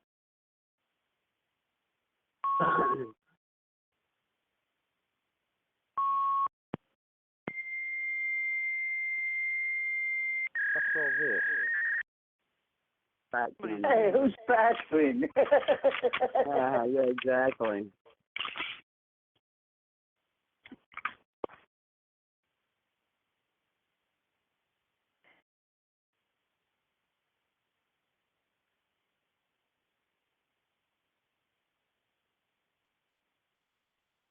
Are we still functional? Yeah, we're functional. Okay, just checking. I thought maybe I lost everybody. No, we're functional. Go ahead. Yes, I am curious. This is Wayne Bachman, or Wayne Von Bach. Anyway, I am curious what has happened to Steve Curry. I have not heard of him for a long time. I've been wondering. I haven't had any contact with him. Is he still around? He got out of jail. I know that. I've talked to him after he got out. If I may. Go ahead. Yes, go ahead. This is Judge Johnson on Colorado Springs. As far as I'm aware, Steve Curry and wife Sandra Tyler are in a different location. They're still pursuing the county folk there, and for Montrose County, Colorado, concerning all the stuff that they did, and I think Mesa County as well for the stuff they did and stuff like that, and are going after a bunch of legal lawful stuff on that territory. He's still out. He's still functioning as far as I'm aware. I haven't talked to him for a while either. As most folks know, I tend to leave folk alone unless they need to talk to me and go from there. But as far as I'm aware, he's still functioning. I haven't heard anything different, and I know that when something does change, Steve Keno, who's county grand jury administrator down there for Archuleta County, will let the planet know one way or the other. So with that, I yield the floor. Okay, good. Thank you. I appreciate the report. The last I heard, he'd lost his property, and that's totally disgusting. Well, depends on your definition of lost in this case. Kicked off. Yeah, that would be a good way of putting it, yes. And in fact, there's been at least one, possibly two completely secret sales that the county folk are doing their best to be completely compartmentalized on the knowledge of those transactions because they need to send him in circles as much as possible. What they know what they're doing is beyond treason. And as long as they can keep it running around in circles, chasing your tail, etc., they think they can pretty much get away with it. The problem is they've run into a guy who's fairly resilient in pursuing the actions he's taking and going to be successful at it. He didn't write that lien, the $279 trillion lien, for nothing, and does give credit where credit's due with Lynch and Shrout's help, not directly, but borrowed from him, and other folks in that situation, including Judge Anna. you've got a very resilient man there that is more stubborn than they are, and probably and may even outlive them all in that manner. So Are they yeah, using... he physically he's lost it. As far as the county is concerned, it's somebody else's. As far as Steve Curry is concerned, he's got full lawful ownership on a land patent, as far as I'm aware, and is going to exercise that completely, one way or another. Is he the only way they're using going to get rid of him? Okay, is whoever is doing this work for him, are they using the criminal complaints and going to the bonding companies, reporting everything to the bonding companies? That's what I'm doing on my case. As far as I know, yes. He's pursuing all of the available avenues to him. Okay, good. The bonding companies, the court of records, this, that, and the other. I may even suggest him to try to pursue the very same, excuse me, very same thing I'm doing, which is counterclaiming the deed. So. And I also found out recently by prayer and supplication with the agreement of a particular judge on Wisconsin's agreement with me that the folks who think they have control of mine are not interested in it physically. They're only interested in it from a private economic capacity, which does not include rental or flipping. They want to use it for leverage, is what the Holy Spirit showed me on that. And I'm thinking to myself, that ought to be interesting. I'd like to see the paperwork on that when I get access to it, because I'm basically taking this back through a counterclaim court of record on the deed. That should give the two county treasurers involved pause for concern, the county administrator, the county corporation itself, and the municipality, City of Colorado Springs itself, along with State of Colorado, Inc. And with that, I yield the floor. Okay, is Steve Curry obtainable? I mean, is he on Facebook? No, like I said, I leave the guy alone. If he knows where to find me, if he needs any assistance or a conversation, whatever else, he knows where Bruce Doucette is. He knows where Keno is. If he can reach out, he's communicated with other folk. So I leave him alone to let him do what he needs to do. I don't want to bother the guy and say, how things going, and find out that 15 other people that day wanted to know the same thing. So I tend to leave all that alone. Okay, but I just don't want him thinking that anyway, personally, Wayne Bachman, has not forgotten him. I think he's fully aware that he's got a lot of supporters. He's got a lot of prayer support, even if he's not interested, and things of that nature. I think he knows he's got a lot of support. He does, just because he doesn't hear from us on a regular basis doesn't mean that he doesn't have the support. And I certainly lift him up before Yahweh God fairly regularly, not necessarily daily, but fairly regularly, and say, thank you, Lord, for getting the man's attention in your holy authority. So, yeah. Okay, great. Well, at least my thoughts have been with him a lot. Knowing him as well as I do, I think he's aware that he's got support. He's grateful for it. He's doing what he needs to do, and he's not exactly a young guy. He's in his mid-60s, so I know. So am I. He's got to pursue these things as the energy provides and as the economics provides and everything else. Right. I figure when this is all said and done, there's going to be a couple of county corporations that may end up being dissolved because of their actions, and the only way to stop that is a method that I don't favor at all, and that's the county corporation hiring somebody to solve that problem in a completely permanent manner, if you catch my drift. Right. Yeah. And that goes for me as well. I'm doing what I'm doing until they put me out of their misery. And according to Yahweh, I've got another 30 years or so before that happens because of praying blessings for my grandchildren. I haven't met my wife yet, so there's that. Any event, before I get too talkative, I yield the floor. Okay, well, just don't yield just quite yet. I was taught by Hartford Van Dyke. I popped in to say yo. That's about it. Okay, all right. Having been taught by Hartford Van Dyke, he says you can even bring these corporate governments down, not just the individual, but you can actually, by going after the. I want to learn. One thing that I think would be a great, huge arrow in our so-called quiver is knowing how to dissolve a municipal corporation. Because structurally speaking, It's through the bonding companies. If the corporate municipalities are violating commercial law, you report it to the bonding companies, and the bonding companies will jerk their bonds. And if they're practicing I'd hate to interject here, but this okay, is a I'm not going call. I'm not going to compete. If you want to hear what I have to say, fine. If you don't, fine. No, this is the marshal's call. This is not a court call. I get that. So in other words, as an administrator, I'm not even supposed to be on here? No, I'm not saying that. This is the marshal's call. We don't. This He is wants to not. keep it on the marshal This program. is the marshal's call. We have Yeah. the marshal's administrator judge calls on Wednesday night. Tuesday night is the marshal's call. Okay, thank you. Goodbye. Mm-hmm. Judge Johnson, while you're still here? Well, I'm still here. Yes. Could you get with DW, please? Get with DW. Okay, I'll hit him up on Yes, Skype. sir. It's about broadcasting the Wednesday night calls on the Overboard. Is there a problem that I'm not aware of? Which obviously there is.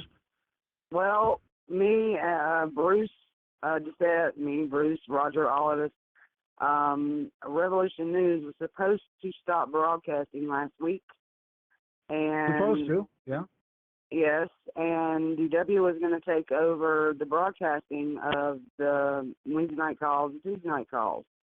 And that's why we were trying to get with you for the, because the Tuesday night calls, we've already started the transition a couple of weeks ago with this call through this broadcast right here. So I was wanting to get DW with you for the Wednesday night calls using this. This is a toll-free number. So I didn't know if you wanted to use this platform instead of the HD conference because this is a toll-free number. Well, that's straight up. I basically just take over for Nolte at the end of the We the People Colorado call, and it goes seamlessly that direction. That would mean a completely different call, and that's a conversation I'm not sure I'm ready for, put it that way. Right now I'm just playing interim host, as it were, and doing that. That's something I'm going to have to ask Heavenly Father about as far as ending one call completely and then having everybody else go jump on another board. And I don't know that I want to take it to that extent because a lot of folk out there are not quite that technologically expounded. Well, I mean, Bruce was even saying the Wednesday night calls, even Colorado calls, he wanted DW to do that call. So maybe he and Nolte, you and him and Nolte need to take that conversation with DW. I don't know. Okay. I'll get with DW and see where that goes. Right now, I just want to keep it, unless it becomes an economic burden on somebody who's using a landline to call in, because most of the time, if you're using a cell phone, it's generally unlimited minutes and all that neat stuff, unless you're doing a prepay. Or if you're using your computer like I do, it doesn't matter because I got a subscription and I don't hit the limits on that. So, right. I don't know. Hey, I dropped by to say hi. That's all I did. Right, the world I know. came to an end. But that's why I just talked to you earlier. I know. That's why I was trying to talk to you earlier because Bruce and Roger and I and DW had this discussion, many weeks ago that the transition was supposed to move forward to where DW was going to take over all the calls. And that transition just didn't ever happen. So that's why I was trying to be the moderator in between that transition. You're more of a take charge woman than you are a moderator. Let's take that for the record. And well, you know what I mean.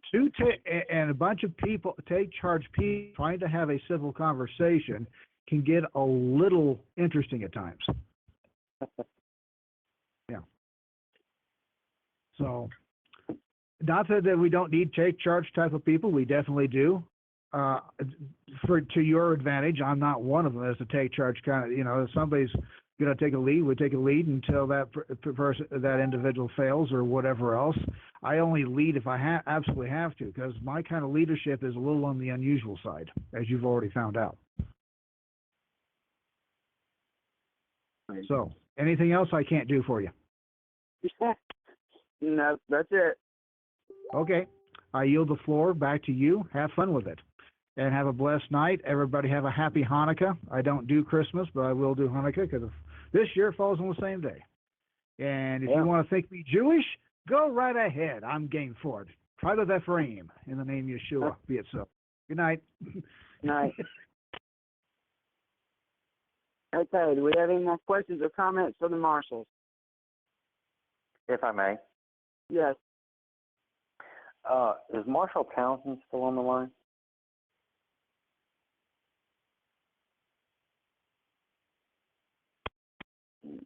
Yes, I am. Sorry, trying to get to the mute button. I'm here.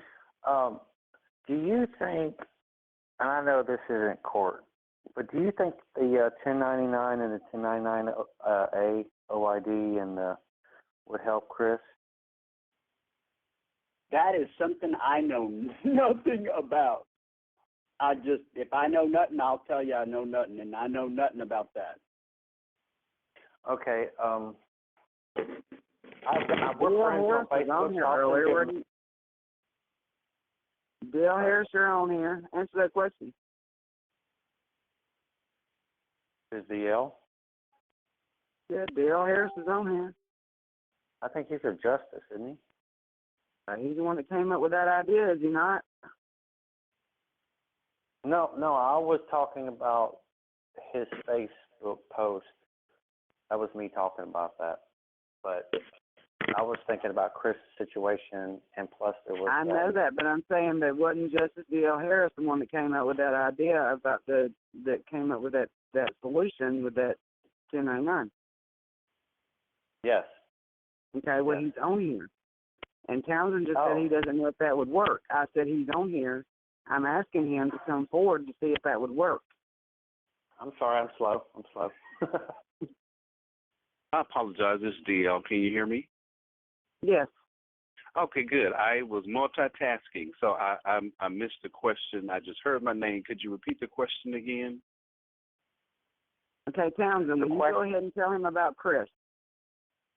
No, I don't know anything about anybody. So I'm the one that says I don't know nothing about any of that. So that was somebody else. Oh. Okay, it was Benson. Benson. Is Benson still on? 10-4. Okay, will you tell Justice Harris about Chris, please? Yes, Chris Cave is a friend of mine. He's on these calls quite a bit. Primarily Wednesday night calls. He's awake. The code enforcement told him that he has to move his car, that it was a hazard. He told them, by what authority are you telling me anything? Number one, this is private property. This is not public land or public building. You have zero jurisdiction, and you're a corporation for profit. You're not even anywhere involved with, the real government. You're a corporation, burn rubber. So they came back, and this time they brought 20 police officers, and he walked out of the front door with a gun in his hand. Thank God he wasn't shot to death. And they told him, put the gun down. He put the gun down. He didn't point it at anybody. And they took his car. That was 10 days ago. And yesterday, or like a month ago, and yesterday they arrested him, stating... They didn't arrest. He went to the building. He's arrested. Yeah, he went to the building in the FBI. They arrested him, and they charged him with, threatening a police officer with a gun, something like that. Anyways, they just locked him up yesterday. I think that he went there. So, DL, would your solution that you posted on your Facebook, would that help them get him out of detainment? Well, it's going to depend, and the reason why I say it's going to depend also what he has done in the sense of, have he signed anything?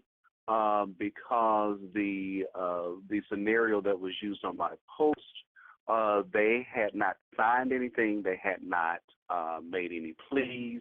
All those are major factors that we would have to know if any of those have taken place.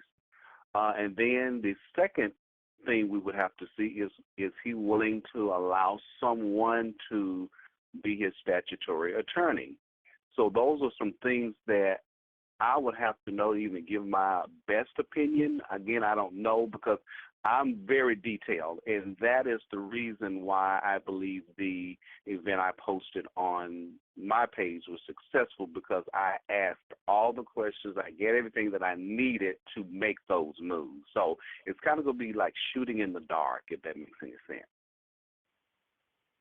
So I'm a very honest person. So I really would have to hear every single thing that he has done from the sense of that he signed absolutely anything. Have he entered anything, any type of paperwork?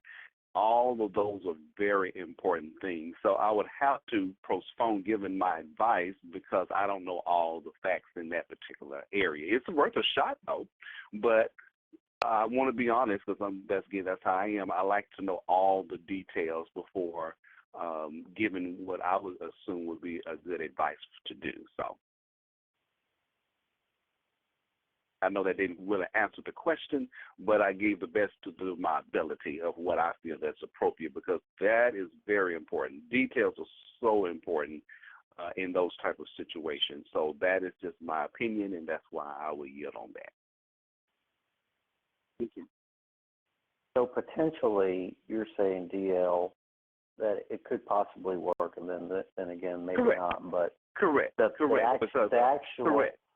And probably there wouldn't be any harm done calling the clerk and laying that the IRS threat out on them and to see how they respond.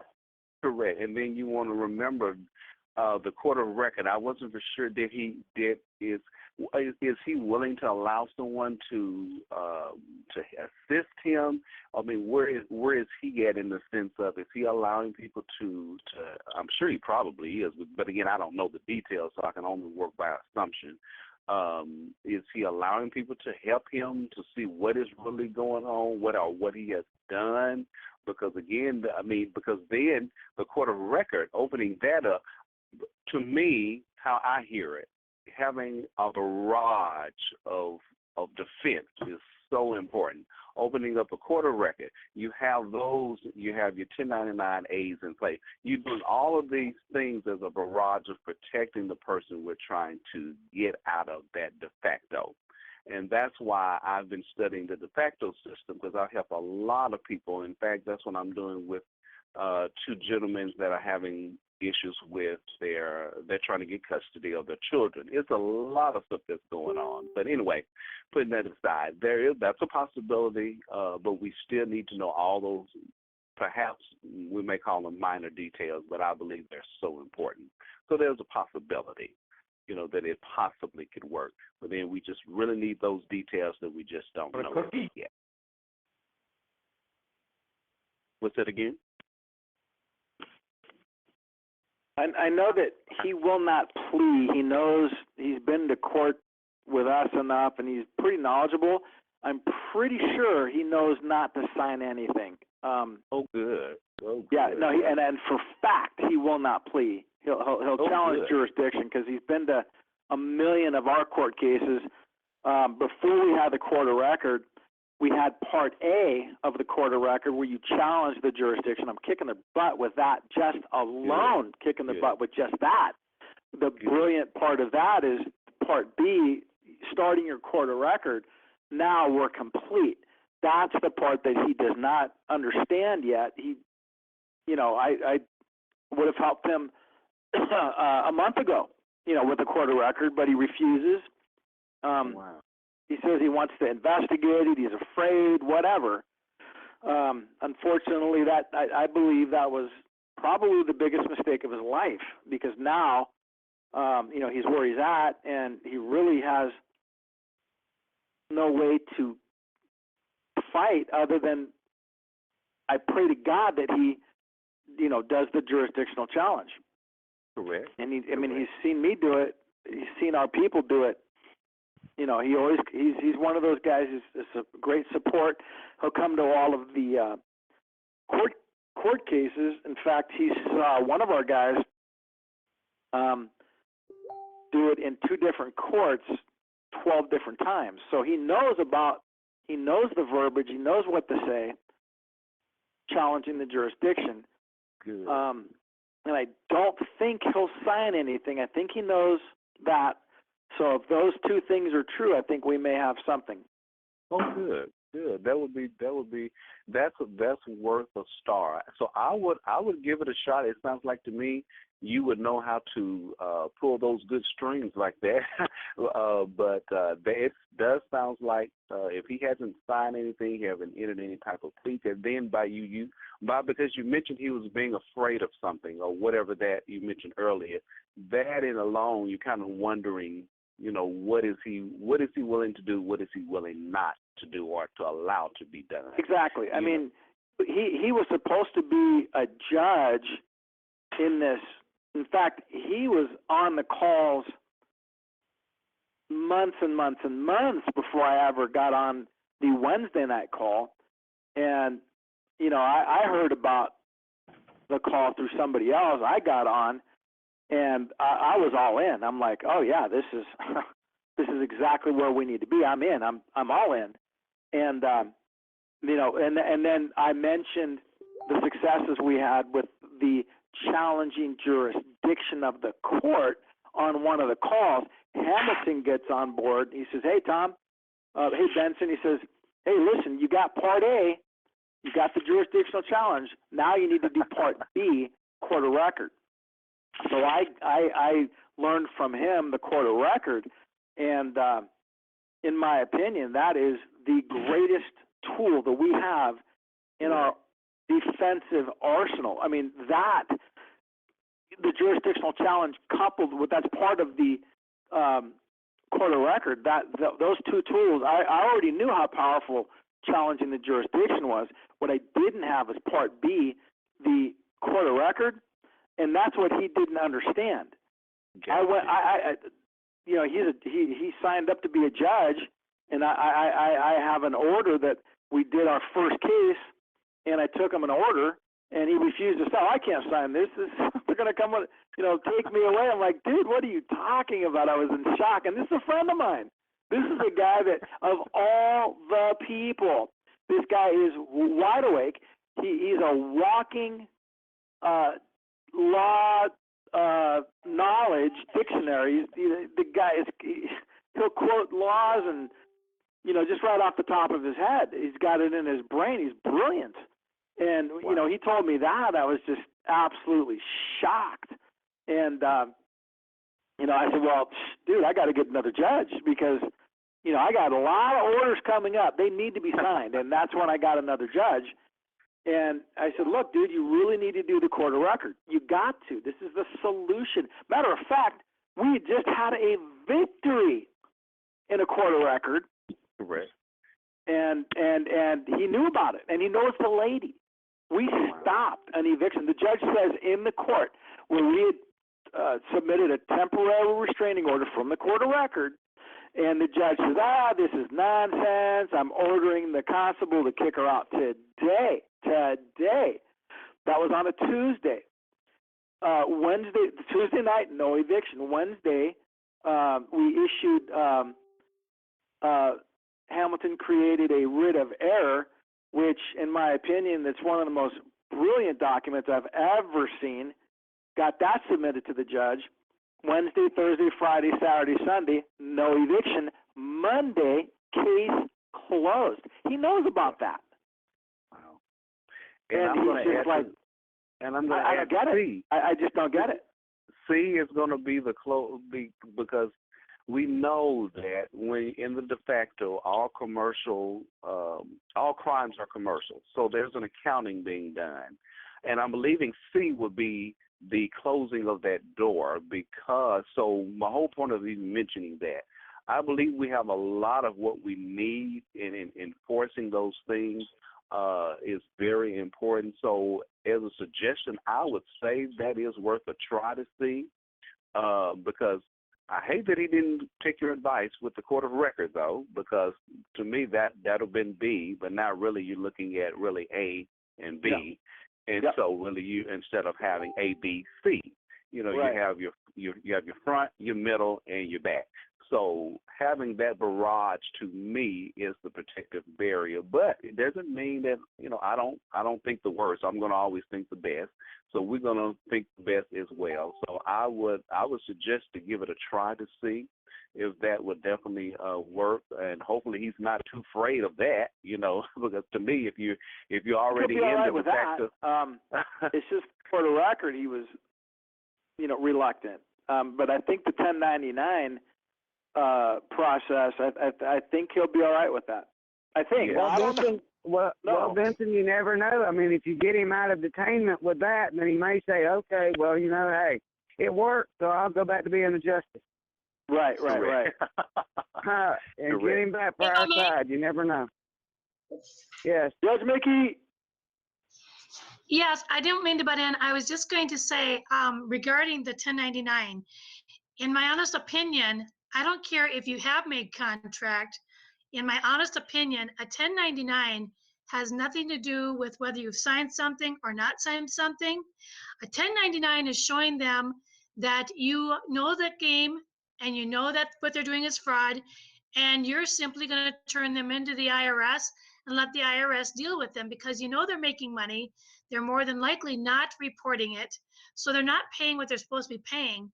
So I don't think it has any bearing at all whether somebody signed something or not.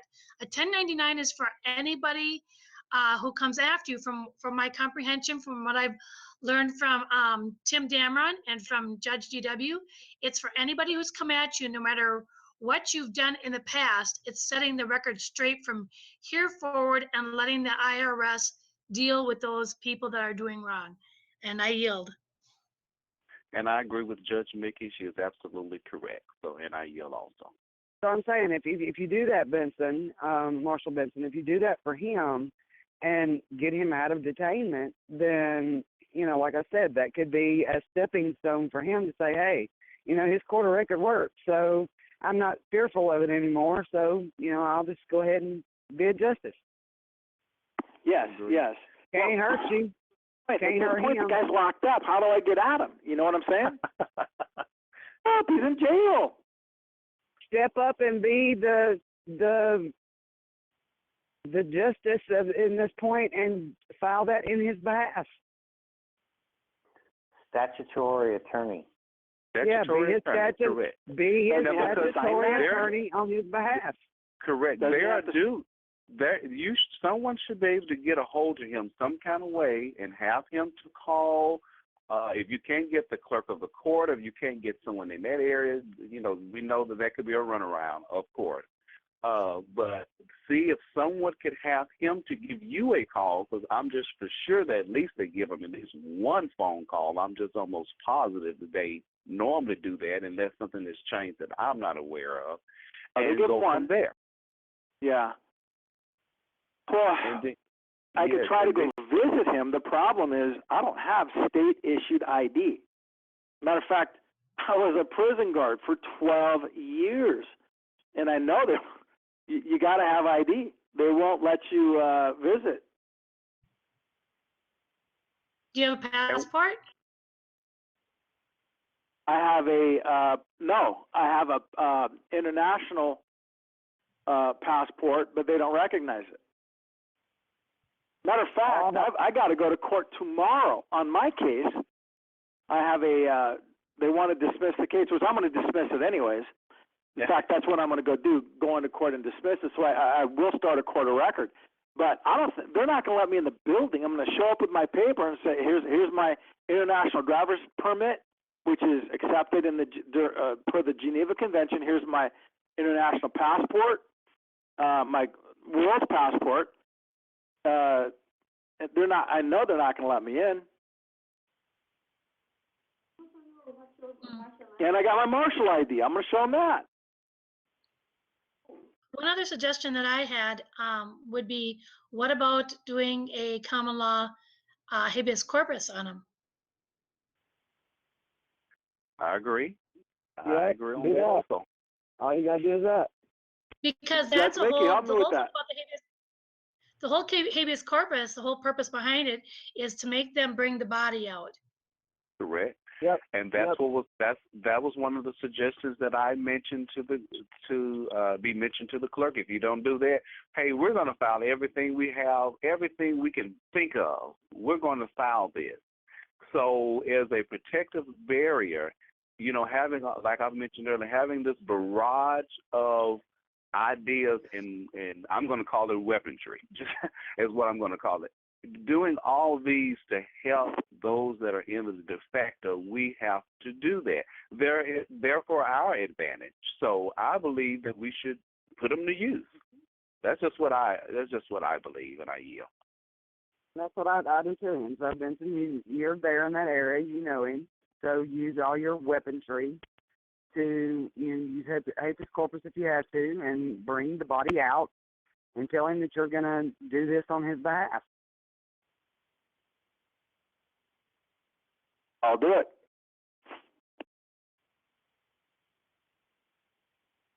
Use your authority.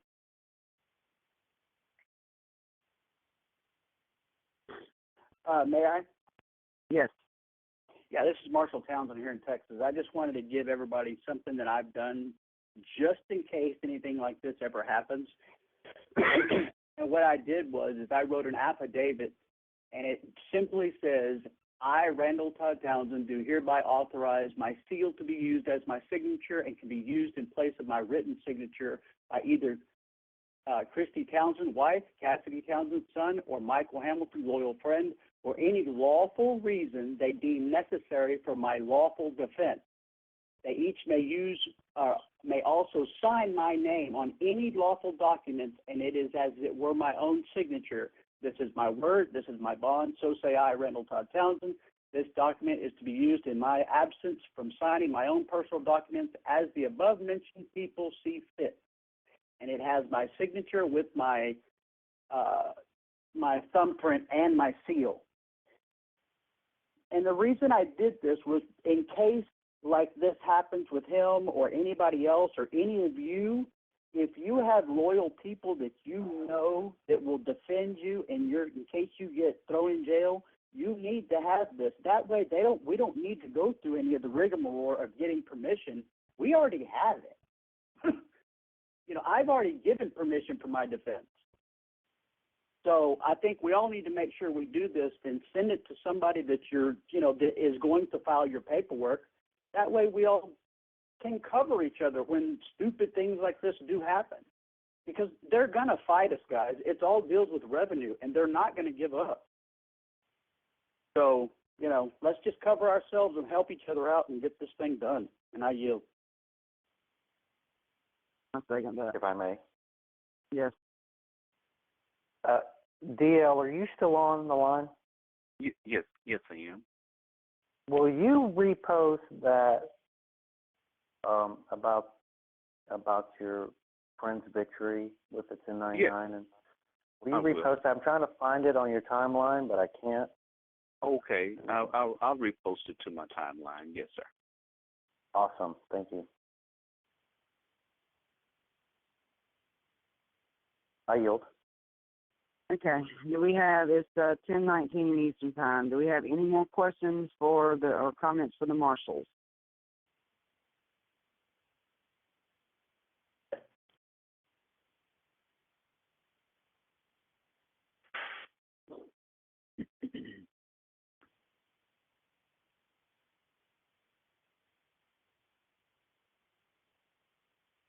I don't want to make this thing drag anymore. It's Marshal Cote, but thank you, thank all of you for all your help tonight. I've been writing as you've been speaking, and this has helped me a lot. Thank you. That's what we're here for. That's why we have these calls. That's why I try to get as many marshals and as many people as I can on these calls, because they're very educational, and that's what we need to do is help each other and build each other up and work as a unit. And, I try to have justices and other people on the calls, and I try to keep everything on topic and not get off a topic. But, of course, if we have a marshal or if we have someone in trouble with the fact that, of course, we're going to talk this through and try to come up with a solution or a remedy. But, you know, we don't want to get off the topic either. So,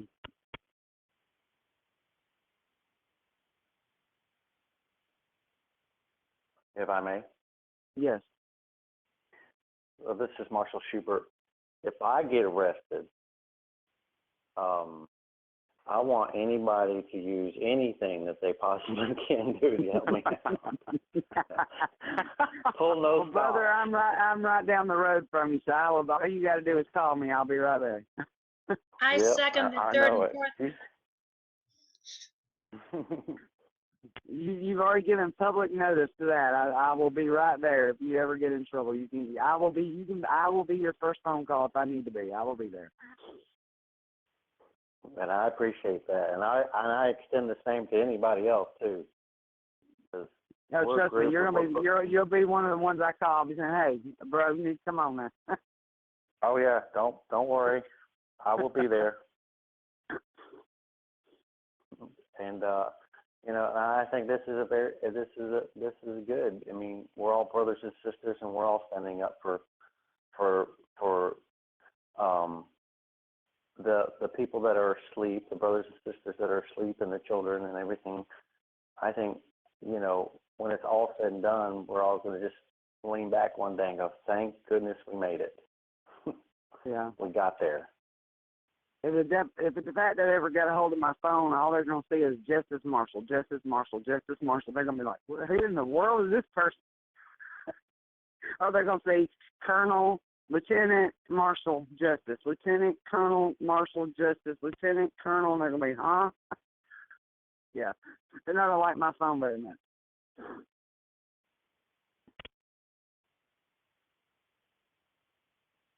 But that's what we're here for. You know, that's what we need to be. We need to be a unit. And Facebook, social media, and I see all these squabbles and these little fights and argues and infighting and who's right and who's wrong and this way is better and no, you need to do it this way and no, you need it. Okay, who's to say this way is better than this way? Okay, we need to work as a unit, as a team. The Jure is not going to just work one way. You know, everybody has an asset to the Jure. Okay, everybody may have a different approach, but it's an asset. You can take one part of one person's approach and take another part from another person's approach, and in the end, you've got a really good, solid foundation. And it's not just one person's viewpoint. It's everybody's, a little piece of everybody's viewpoint that builds a solid foundation to a solid concrete house with a really good foundation. That's what builds a very strong house. It's not one person with a broad spectrum view. That's not a strong house. A strong house comes from a whole village with a whole lot of ideas taken from a little piece from each person. That's what builds a strong house. And when a house is divided, it will fall. You cannot divide a house. And the Jure government is the same way. If you start having a bunch of division and a bunch of people just fighting over silly crap and saying, no, well, that ain't going to work, you got to do it this way. No, well, that ain't going to work, you got to do it this way. Well, no, you got to do it this way.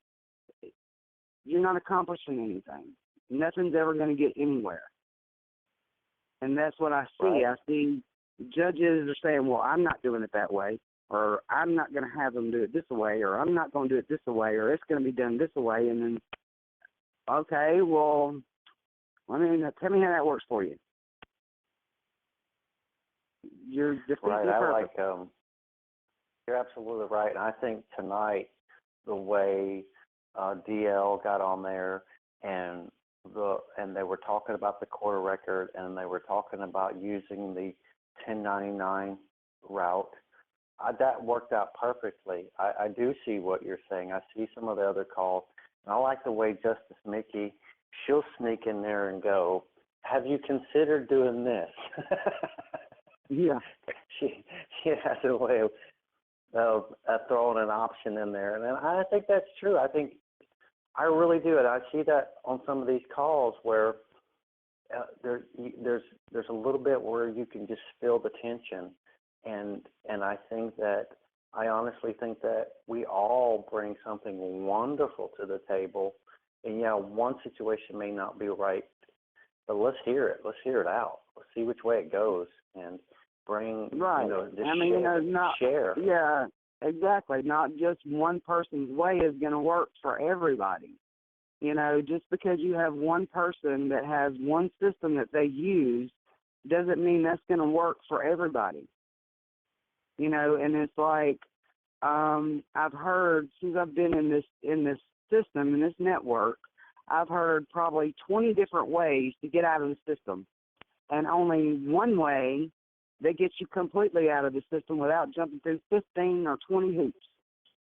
Seriously, I know of one way right now to get you completely and totally out of the system without jumping through 20 hoops. And I agree with Chief Haywood. It's learning the system, knowing that you don't have to do all the hoops, but yet being able to listen to that person and knowing that it may have worked, and for that particular person or that particular situation. That's why I try to always tell people this is not the golden key, but it may help. So listening to one another, being there for one another, to me is the most important thing, because when you really need help, to me, in my opinion, when you really need help, you don't care how it comes, when it comes, long as it do come. So that is just my view on if I'm in a situation. Just help, just help me. Whatever you got to offer. When a person really needs help, in my opinion, they don't care what direction it comes from. So, and I Exactly. And I see a lot of egos. That's the problem.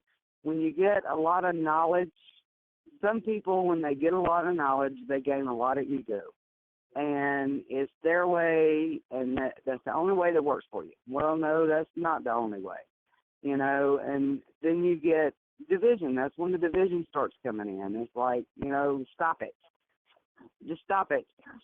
Because then that's when you start having people like, well, I can't deal with this because this doesn't work for me.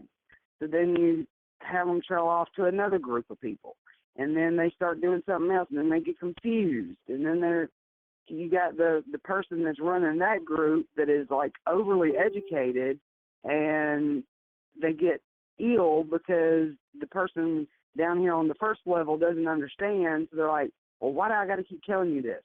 Go research it yourself. And then they lose that person. And I know you deal, and you know what I'm talking about. So then you lose that person, and then you got another division. Okay? Correct. And then so that person goes to another group, and then you got another ego person over there saying, well, I'm not holding your hand either. And then you got another division. You know what I'm talking about. That is absolutely the truth. That is so true. That alone is truth. So, and that's what I don't want us to be. I want us to be a unified group of people that can sit down as intelligent adults and say, okay, look, this person is having a problem. We might have to just slow down and break it down a little bit. Yeah, we might have to hold a hand or two, but, it's okay. And that's true, because some people's comprehension is just totally different. Well, my yes, I'm finding out people's yes is not yes, people's no is not no. You may assume that their yes was a yes, you may assume that their no was a no, and then come to find out it was neither.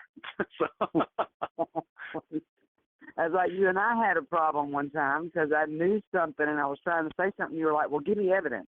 And I was like, dude, I just gave you evidence. And you were like, no, you didn't. And I was like, yes, I did. And then I put the proof there, and you were like, oh, okay. And I can't say to add to this. I can just say this. Every court almost I've been to, and even just a different county, does things a little bit different. Absolutely. So and that's why I say you can't just be so stern that my way is the only way, because I'm telling you, it won't be that way at the next courthouse. Correct. No, it won't. That's what I'm saying. It's an ever-ending. It's an ever-ending education. Yeah, it's an ever-ending education. So you cannot be stuck in that. Well, you got to do it this way, and you got to jump through all these hoops. No, you don't. You know, it's a more simple. It's not that extreme. It's not that complicated. You know, it's really not that complicated. And when people try to make it overcomplicated, is when people get confused and get what's the word? They get well, they get flustered and they don't want to finish because it's too hard. It's like, why go through all this shit? It's too hard. Forget it. Yeah, they're like, never mind. I don't even want to damn do it now. Let's get over it. Exactly. That is so true. In fact, I saw a YouTube video. You all have to check it out. It's a guy that goes in and he tries to separate his straw man from the living man. He goes in talking that language, and that judge he goes right there with him. He said, well, I tell you what, when the real person shows up, you're going to be still here.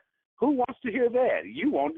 Last time I checked, you want out. That's the whole key. But if you jumping through all these hoops and not knowing what you're talking about, it can lead you to a whole area that you're just lost. And you're like, wow. But that person is still in the de facto, still in jail, and they didn't get it. Yep.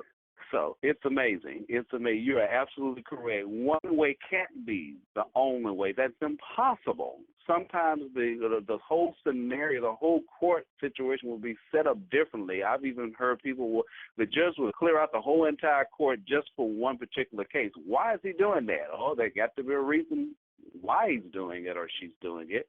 So that means every situation can be different. And so just being sensitive to what is going on is, to me, because I'm so detailed, to me, details are just so important to me. So. Amen. Yeah. Amen. Yeah, that's all we got to, like I said, not lose focus and work as a unit and stay strong and not get sidestepped from all the division that all these other people are trying to cause from all this chaos. Because it's just getting a little bit too much and too deep. This is not high school. This is not a game. There are actual people that are going to jail and being detained for the crap that is going on right now. Seriously. Because they don't know what they're doing and they're following the wrong lead. And that's what we don't want to happen.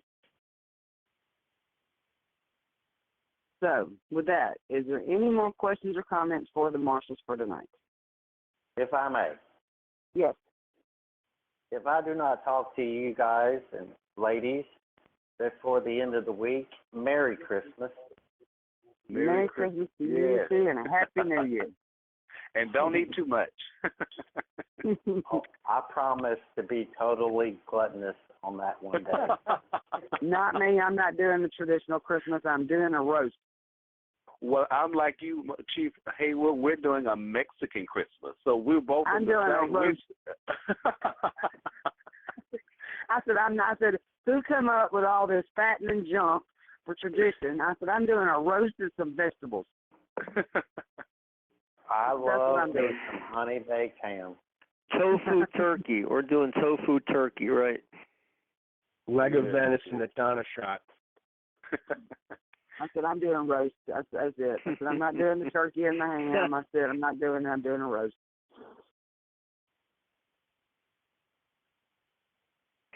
May I? Yes. Is Marshall, this is Noel in Maryland, is Marshall Cote still on the line? Yeah, I'm still awake. Hey, Marshall Cote. I just wanted to let you know, I know you're feeling kind of alone up there, and I'm waiting on some paperwork to come back from Mr. Hewitt, and as soon as it does, with regard to my extraction, Marshal Haywood's going to be receiving, my oath. She's going to help me find some We the People to witness, because I'm here in Maryland, which is pretty much the butt end of the Northeast, and it's got its challenges. But I want you to know, sir, that I was born in Flushing General in Queens. I am a New Yorker by birth, and even though I'm down here, my friend, you need anything, you give me a shout. And New York isn't that too far away. And all I have to say is that if the bad stuff ever comes my way, I do fully expect Marshal Haywood coming up from the south, you coming down from the north, and the rest of you guys coming in from the west, and coming to my aid, because I'll be there for anyone anytime they need it.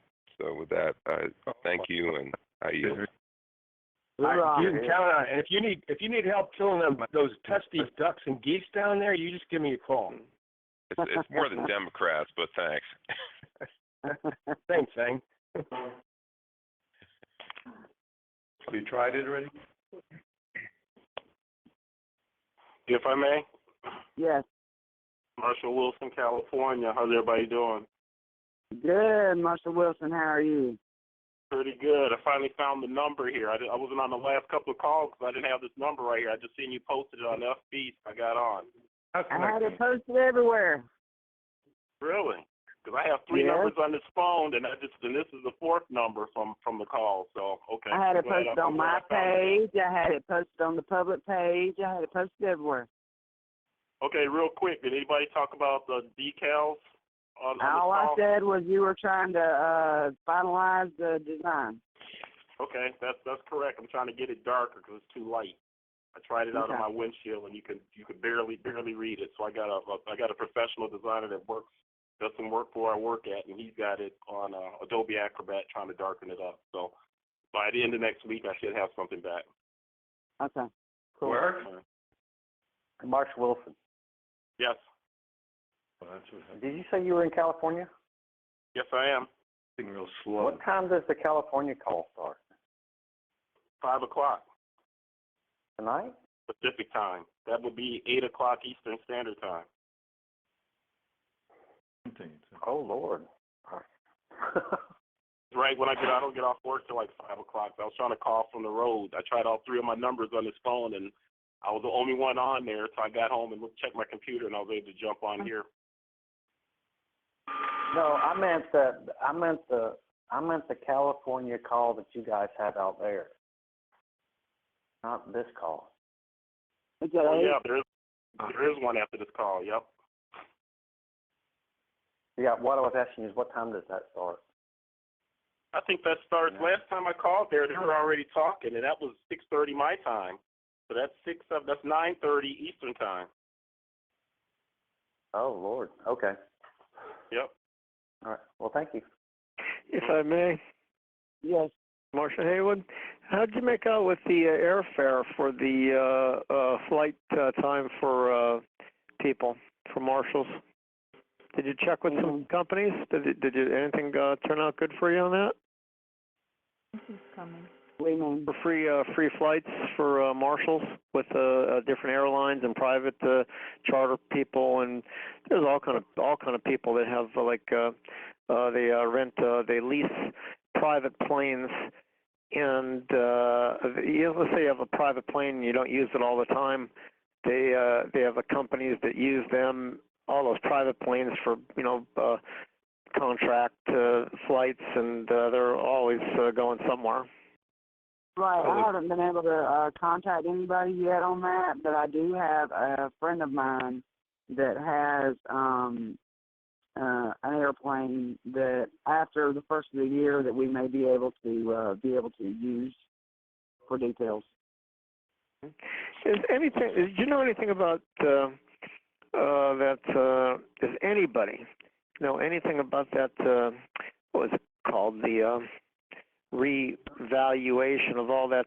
Was that all BS, like a Delphi program, with that Iraqi currency and then the Zimbabwe currency and all that, the Vietnamese dong? Was that all a bunch of BS, or do you think that's going to happen when?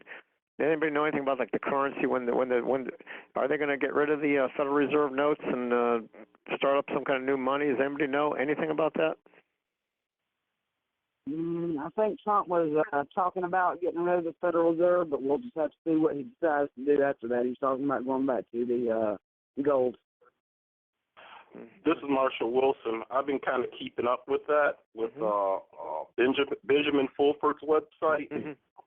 According to what he's talking about and some of the others, they're going to go on ahead and once BRICS happens, BRICS, which is Brazil, Russia, India, China, and South Africa, once they switch to the gold standards, they're going to reevaluate all the world's currency, especially the Zimbabwe dollar, Iraqi dinar, which they forced down to almost zero value. They're going to go ahead and give it maybe 10, 20, 30 cents on the dollar, U.S. dollar. So I have been keeping up with that, and that should be happening very shortly. I mean, if you have some of those like currencies, is it going to be like a pittance you're going to get, or it's going to be like if you have like a $100 note, you're going to get like $110, or is anything going to be great? Like you get a couple $1,000 for a note. If you got like the $20 million or $50 million or billion or $1 trillion Zimbabwe note, you'll probably wind up getting like 2 cents on the dollar. Oh, even if it's 100 trillion, you get 2 cents on that. Yep, and that's some pretty good money. So, but the thing is there's you can't just run down to Wells Fargo or nothing like that and cash it in. There's a 1-800 number you got to call, and plus your bills somehow got to be certified. Almost how they, if you get old coins, you know how the certification, you know, they're encased in the plastic and got that certification on it like baseball cards. How do you get your notes? Where you got to go by the numbers on the notes. You got to do that in advance and give them the numbers, the sets of numbers you have, or something like that. If you got a couple of them. Once they post the 1-800 number to call in, you got to give them a number on the note. The note has to be certified also. Well, how do you do that? I think I'm still trying to figure that out. I'm thinking that the same place that does the old coins or something, you got to go ahead and get those notes graded and registered through them. I think you got to do it at maybe some kind of bank, like a Wells Fargo bank or something like that, that does international currencies, something that does international currencies. Right. Well, I tell you what, if you want to read up on it, go to Neil Keenan's website, neilkeenan.com, or Google him. And Benjamin Fulford, and they got all sorts of information on that. That's who I've been following, and I yield.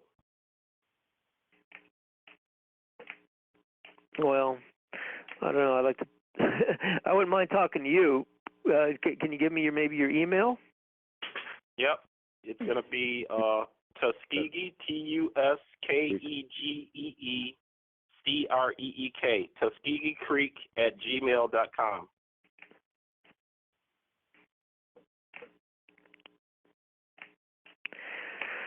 Okay, that's TUSKEGEE. Yep, with CREEK. Okay. Creek, Tuskegee Creek @gmail.com.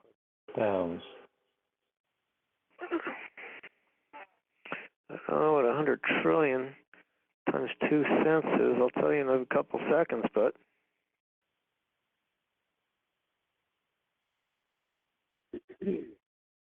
It's a thing that's expensive. All right, guys. You got any more questions for the Marshals or comments for the Marshals for tonight? It's 10:43 Eastern Time. 8:43 here. Damn. No, 7:43. Damn. How much? It's $2 billion. There you go. No. Let me see. It's $1 million. It's $1 billion. It's $2 trillion. Well, whatever it's going to be, I don't know. We'll see.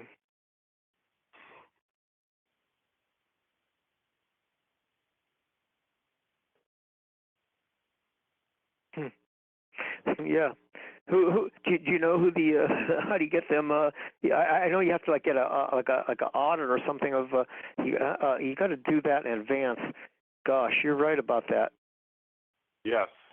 And you got to have everything ready and do everything, and maybe even the inventory, and you meet with the people in advance and say, here's what I have. When I'm ready, this is it. I want you to certify them or something in advance or something. I don't know. because then like you wait 2-3 days, a week, and it'll be half the value. A week and a half to be like 1/1000th or 1/1,000,000th of the value, something like that. You want to have to do everything immediately. Yeah, just email me, and then if I find anything else out, I'll email you back. Oh, what's your first name? Fergus. Fergus. Yep. Fergus Stephen. Okay, Steve. Okay, I yield. I yield. Okay. Do we have any more comments or questions for the marshals for tonight?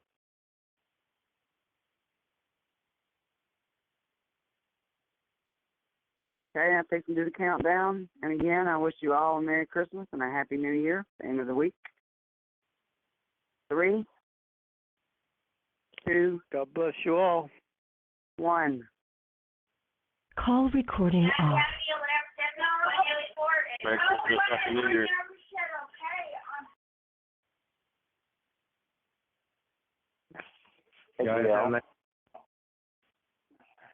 Did they leave the line open?